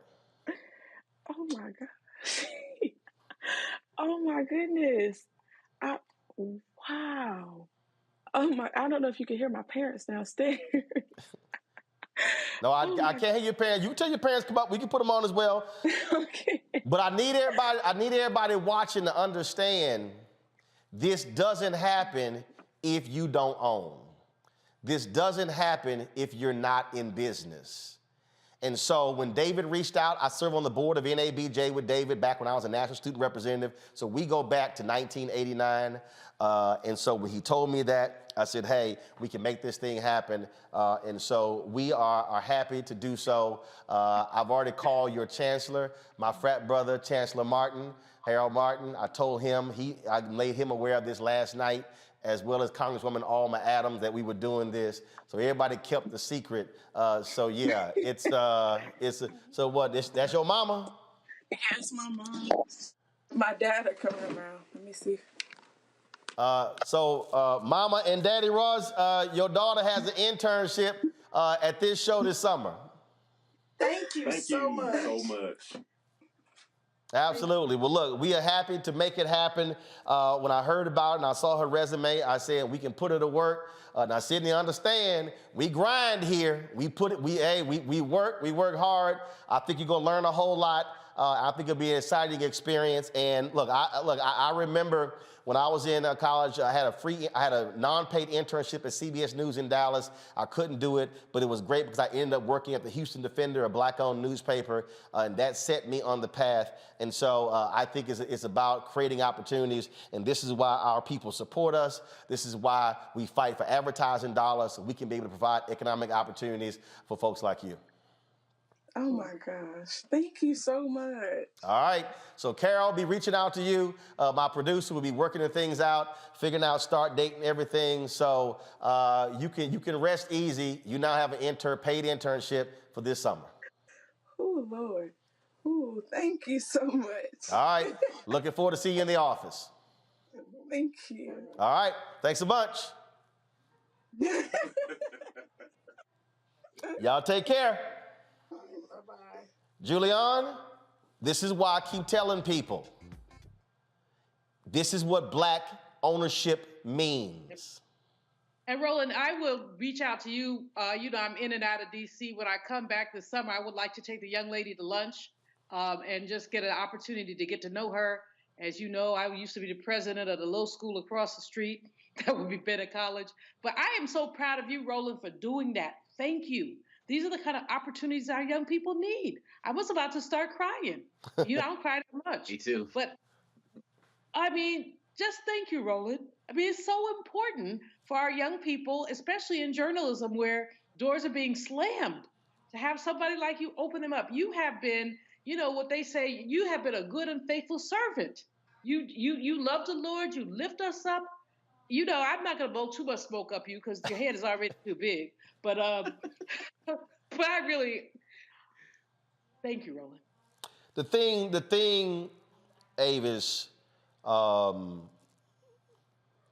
people come at me, man, you be going off on these folks about advertising. I'm like, look, CNN gonna have 5,000 people apply for internships. Fox News and MSNBC, and the reality is, those are not real internships. The opportunity to actually learn. What people don't understand, it was a non-paid internship at CBS News. But what I learned that summer, and I think I probably got $250 a month. I can't remember how much Sunday Messiah Giles paid me. It may have been $250. I don't think it's $250 a week, but because I also worked at Wendy's when I was in college.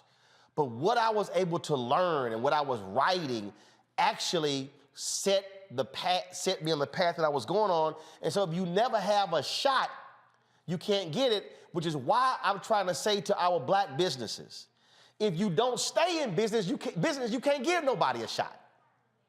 Absolutely. It's so important. And I have to say, as a second generation entrepreneur, I understand the importance of having a business and maintaining a business. My dad had his business for over 40 years, right? And employed not only all of his brothers, but employed dozens from within the community at a time in which it was, 50 times more challenging right now. In the Jim Crow South is when he started his business, to be perfectly honest. And, it's important that we are there as the anchor for our communities. BNC, as you know, was Black facing, but it was not Black owned. And this is why this type of work that you do is so important. And I would have to just add, I could use an intern this summer. I know that there are three other people that were supposed to have that. So if that's one of you, I would love to take on an intern for a paid internship this summer with my company. Please send your resume to concierge@media2millions, and I will have .com, concierge@media2millions.com, and I'll have one of my team members to reach out to you because we need to do this. And just as you mentioned, they need to be paid internships. So many of our brilliant young people get opportunities just like you had, but can't take them because they're unpaid. Yep. Personally, I've never missed a payroll. I don't plan on it. Okay. So I would love to be able to provide that opportunity to one of the three that remain, because if we're not there for us, nobody's going to be there for us. And that right there, Omakongo, is why I wanted to encourage people on the importance of managing your resources, not living above your means, not trying to floss, because when you're able to then manage your money, you can provide the opportunities. This is why when I ask people to give, I'm like, yo, this is what I'm talking about. When we're going after these advertising dollars with these companies, this is why. The vision that I have, folks, is unlimited.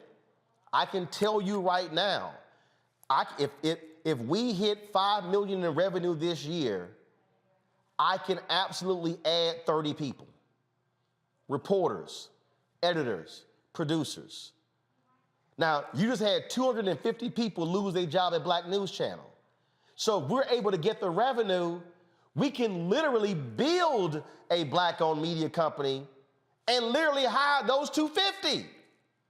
Yep. But if we don't get the dollars, it doesn't happen. And so this is why this is so vital and important. Omakongo, go ahead. Well, man, first of all, your segment last week on BNC was a master class.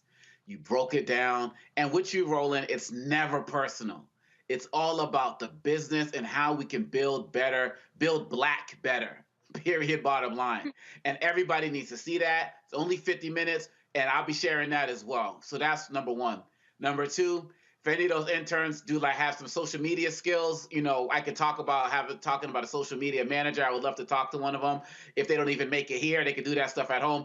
But lastly, I can't have, Dr. Julian offering to hook up with them and take them out, and Dr. Avis, taking them on other interns, and then I not do anything. So I'm just saying, you bring them down here, Roland, they get, free yoga, Pilates, and all of that for their entire time here, because we own our own business too, and they can come exercise for free. All right, we'll do that.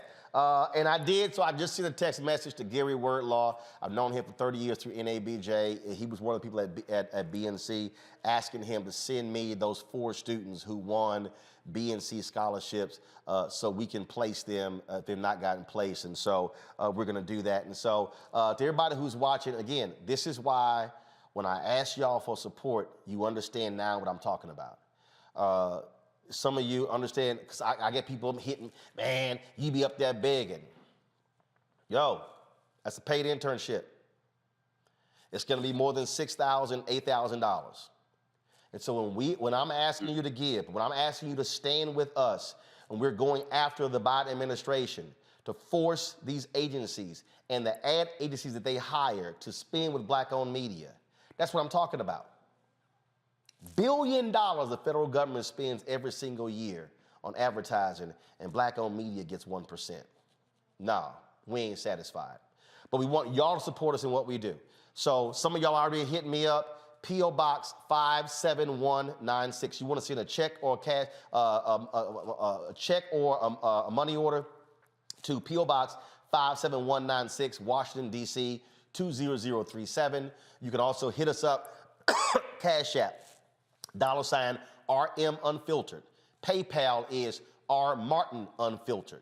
Venmo is RM Unfiltered. Zelle is Roland at RolandSMartin.com. Roland at RolandMartinUnfiltered.com. Trust me, you support us. Your dollars matter. Y'all are sitting here.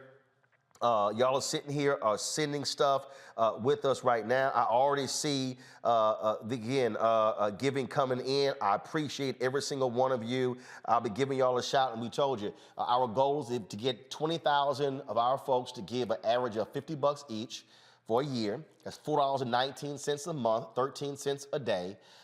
If you can't give that, I appreciate Cynthia Reed. She sent $5. Cynthia, I appreciate your $5, just as I appreciate Carla Spivey's $50. There's some who give more. Y'all, this is what I'm talking about, how we are able to build and grow. This is no different than when Black people took out newspapers, subscriptions back in the day for the Chicago Defender, for the Atlanta Daily World. It's the same thing. The only thing that I've done here, I purposely not charging you a minimum every month. Because some people, in fact, somebody came to me, somebody hit me on Instagram who told me my revenue model was wrong. A brother told me I should be charging subscription fees. He said, you using the wrong revenue model. He's in venture capital. And I said, brother, you don't know what you're talking about. I said, if I chose to charge my followers $4.99 a month, then there are people out there who watch me right now who can't support us because they can't spend $4.99 a month. But there's somebody, if they got $5, they send $5. And I got some checks that are $5 and $10. I got some money orders that are $5 and $10. And they are just as important as the sister who sent $2,500 last week. Another sister sent $500 last week. There was a brother last year who sent $5,000 for our app. That $5 person is just as important as that $5,000 person. So I purposely am not charging our people a monthly subscription fee because I want you to have the information that we're giving you. And if all you can do is $1, we're appreciative. Or 5 or 10, we're appreciative. And you can do more, we appreciate that as well. And so I do this because I want y'all to see what we're doing. Because you are seeing how we're changing the game. You're seeing how we are impacting somebody's future by creating opportunities and creating the next generation of journalists. I want there to be 5,000 Roland Martins. But it ain't gonna happen if we don't train them, equip them, teach them, and then release them out into this world. So I gotta go to a break. We're gonna come back with our Fit, Live, Win segment. Also, some breaking news. Will Smith has apologized. I'll show you that next on Roland Martin Unfiltered on the Black Star Network.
What's up? I'm Dr. Ricky Dillard, the choir master. Hi, I'm Amber Stevens-West from The Carmichael Show. Hi, my name is LaToya Luckett, and you're watching Roland Martin Unfiltered.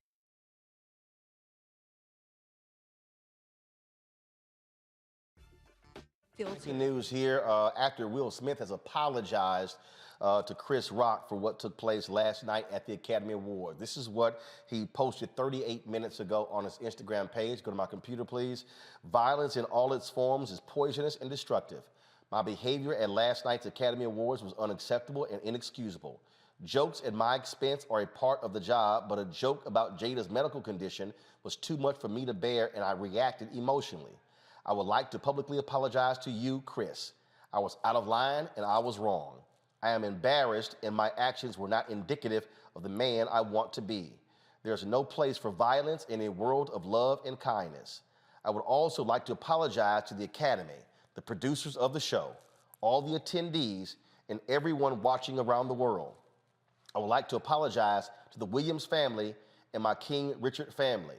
I deeply regret that my behavior has stained what has been an otherwise gorgeous journey for all of us. I am a work in progress.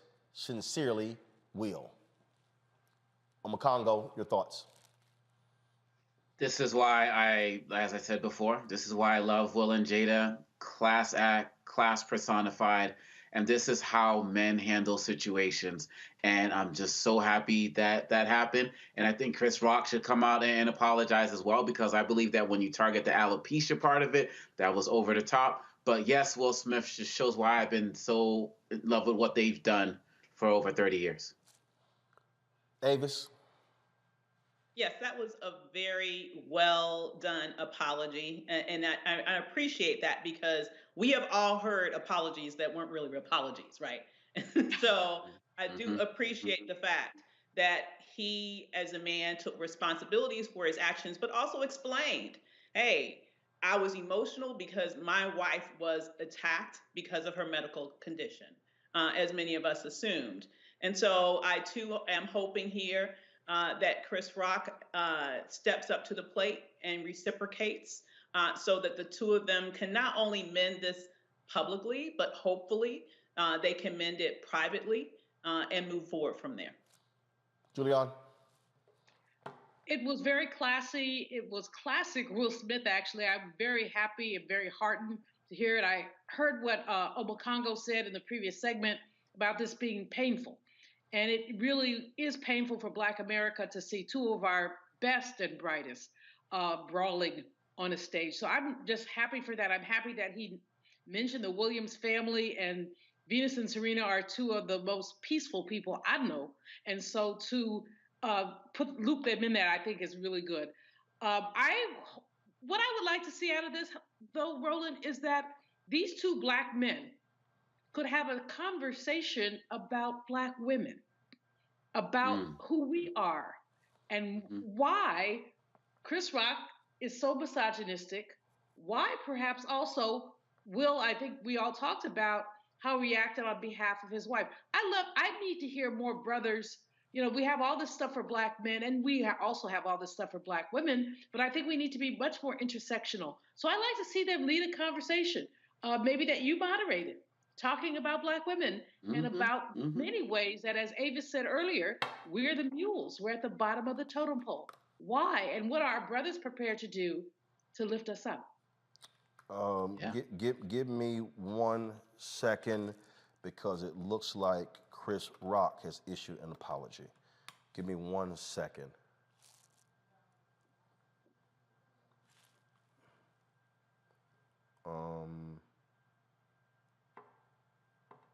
I was just sent it.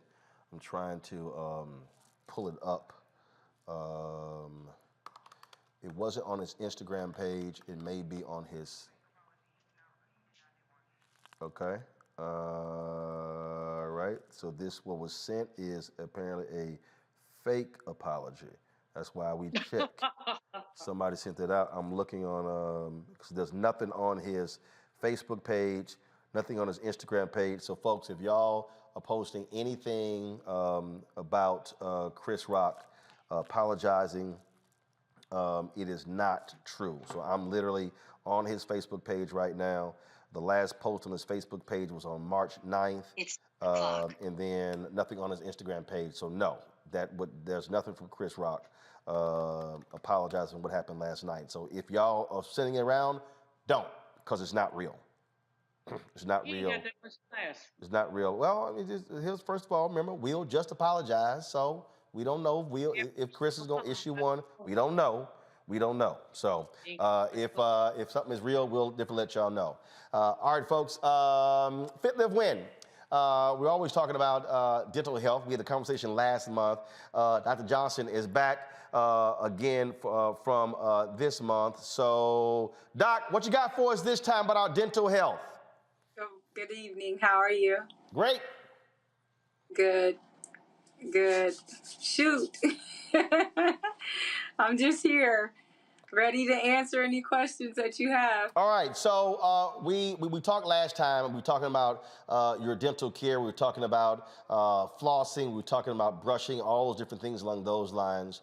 For the first question is, when it comes to children, what must we be doing when it comes to our kids and their dental health? Is it once a year? Is it twice a year? Is it once every quarter? How do we deal with their dental health? At the age of 2, we recommend that they're seen twice a year by their dentist to have regular cleanings and checkups. Typically, we won't do any x-rays at that age, but we'd like to see them from 2 on, twice a year. So twice a year. Also, all right. So from parental standpoint, what are we looking for? What must we be doing? Saying what they can and cannot eat, or stuff along those lines when it comes to their again dental health. So as a dentist, we'll look for patterns of, like, if they have early decay. We'll look at their hygiene, what the parent is doing while they're a toddler. So we're instructing them on the correct way to brush their teeth, making sure that they're eating healthy foods. A lot of our pediatric patients are overwhelmed with processed foods. It's kind of like a trending thing, the chips, cookies, and just the access that our kids have to processed food. It's hard as a dentist because you don't want to spend a lot of time lecturing, but nutrition is really the key to having your children's teeth healthy. And we got to remember as parents that our mouths are the gateway to our body. So if we're not feeding our kids healthy food, if we're just feeding our kids food for convenience, those types of foods tend to destroy the enamel on their teeth, and then you're going to have early childhood decay, and then these children are going to have treatment very early in life.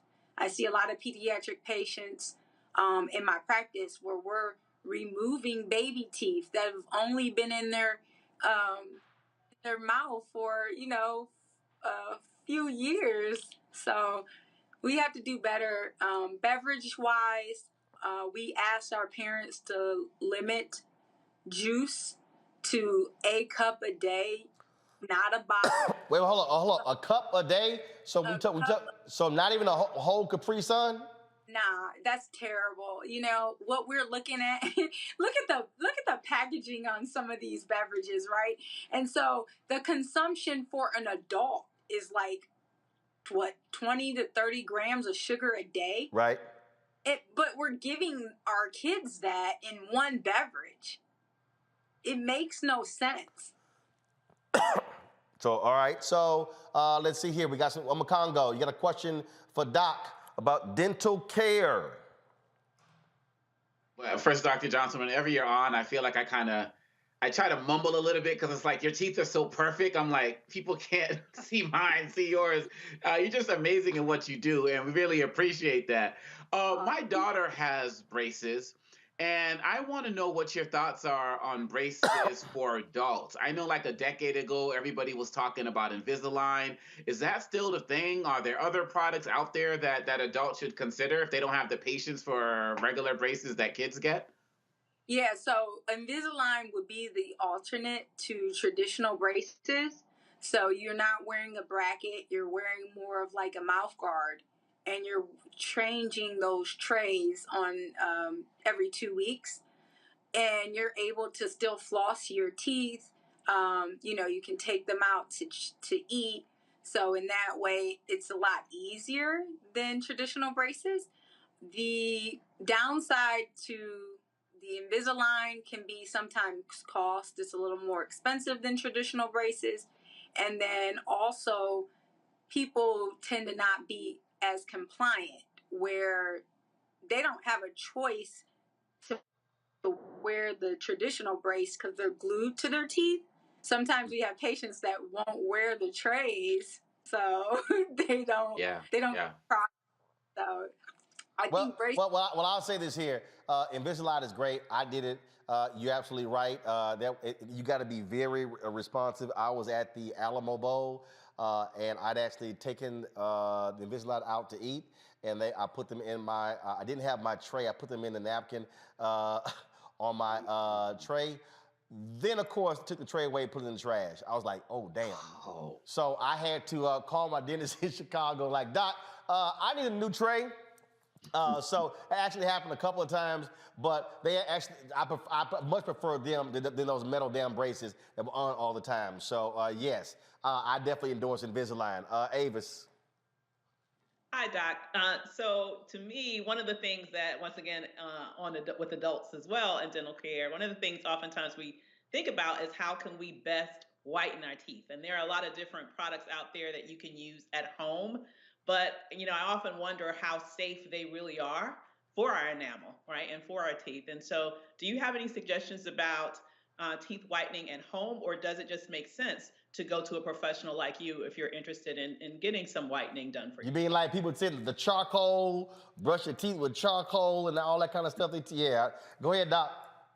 So I have the first part of the question. I have a lot of patients who can't really afford to come in. Our whitening that we do in the office is probably expensive compared to some of the over-the-counters.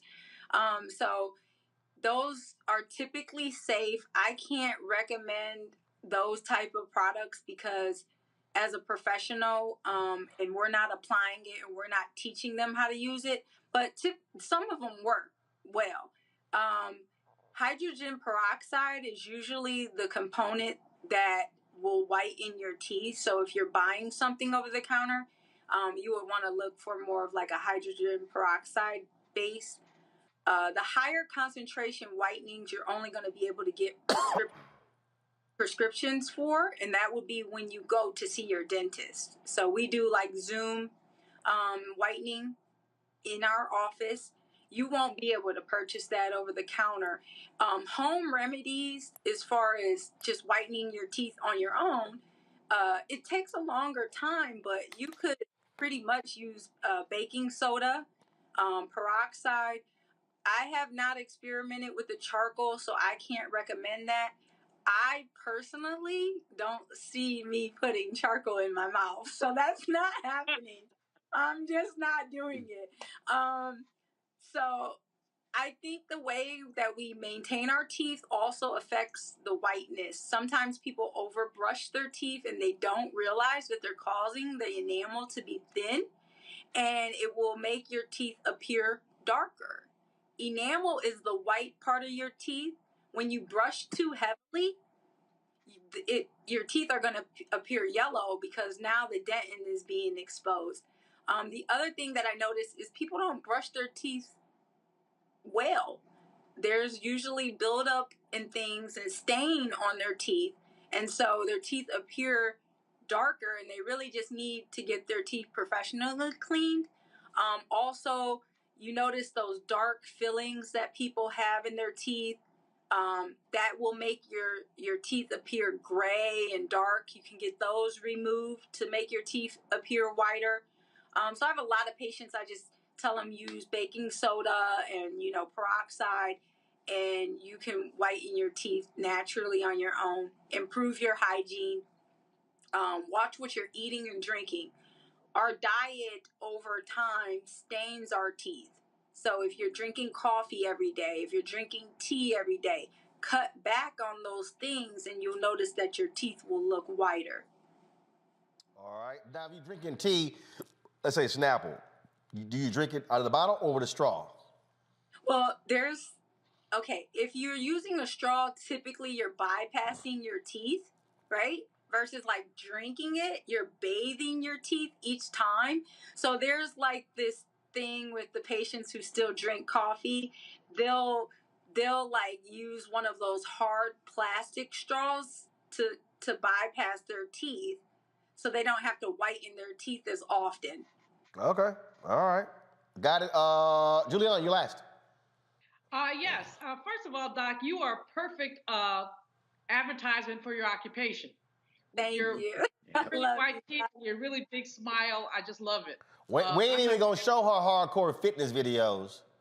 I'm not ever gonna stand by you because, hey, you got it going on. I was laughing at you and Roland because, Roland, I had more Invisalign adventures than you did. To the point of one time having someone go in the garbage can to try to find my tray. At which point I said, you know what? Forget it. This just ain't happening. But Doc, I want to ask you about mouthwash. Should we be using it? How often should we be using it? Is it just to get us rid of bad breath, or is there a reason why we should use mouthwash if we don't have bad breath? Okay, so there's several types of mouthwash I personally do not recommend. I don't recommend mouthwashes with alcohol in them because they tend to dry your mouth out. So the Listerine, I don't recommend unless it's alcohol free. My favorite mouthwash has a xylitol product in it. I believe Spry is the maker of it, but it naturally builds the enamel in your teeth. So I do believe you should be using mouthwash, and in this sequence, I feel like you should brush your teeth using soft circles, okay? I feel like you should floss and then rinse with mouthwash because that helps to eliminate plaque and bacteria and the germs with these mouthwashes. So it's like kind of the wash away, right? From all of the plaque and debris that you're breaking off of your teeth when you're brushing and you're flossing. Xylitol is a natural builder. I am not a fan of fluoride. I still use it in my office because patients recommend it, but I don't personally use fluoride. My children have never used fluoride. My kids have like no cavities, right? So I would prefer xylitol mouthwash for my patients, older or younger, it doesn't matter. But yes, before bedtime, and it doesn't matter what time you're sleeping, I would recommend brush, floss, and then use mouthwash. All right, then. All right, Doc, tell people how they can reach you. All right, you can reach us at VIPsmilesinc.com. That's our website. We're also on Instagram at VIPsmilesDDS. You could reach us by phone. That's 216-475-0080. Okay. All right, then. Always good to see you. I appreciate it. Be chatting with you soon. Thanks a lot. All right. Thank you, Roland. Thanks for having me. All right. See, I told you that was painless. I told you. All right. All right. Thanks a bunch. All right. Let me thank Amakongo, Avis, and Julian. Thanks a bunch. We are awaiting, I'm getting back and forth information with regarding Chris Rock's apology. I was told that might have been posted prematurely. It was up, it was down, so we're working through it. So if it comes through, we'll have it, of course, tomorrow on tomorrow's show. Again, let me shout out my man David Squires, who hit me up about Sydney and North Carolina A&T. Certainly glad. That's why I'm rocking their gear today. North Carolina A&T Aggies, and so provided internship. And again, I did send an email to Gary Wordlaw to find out the other 4 students who had internships with Black News Channel, so we can make sure that they get placed. Folks, again, if y'all want to support us in what we do, also, let me say this here, a lot of y'all were trying to get on the Black Star Network app today. Y'all damn near crashed it. I don't know what happened, so I've already hit the Vimeo. We paid them way too damn much money for that to happen, so don't worry about it. Somebody be getting cussed out as soon as I get off the air. So I got a serious problem with the amount of money we paying for the app to go down. So trust me, we are on it to figure out what went on. Download the app. Android phone, Apple phone, Android TV, Apple TV, Roku, Amazon Fire TV, Xbox One, Samsung Smart TV as well. And of course, folks, you can also please support us. I see a lot of y'all already been given. Thanks a bunch.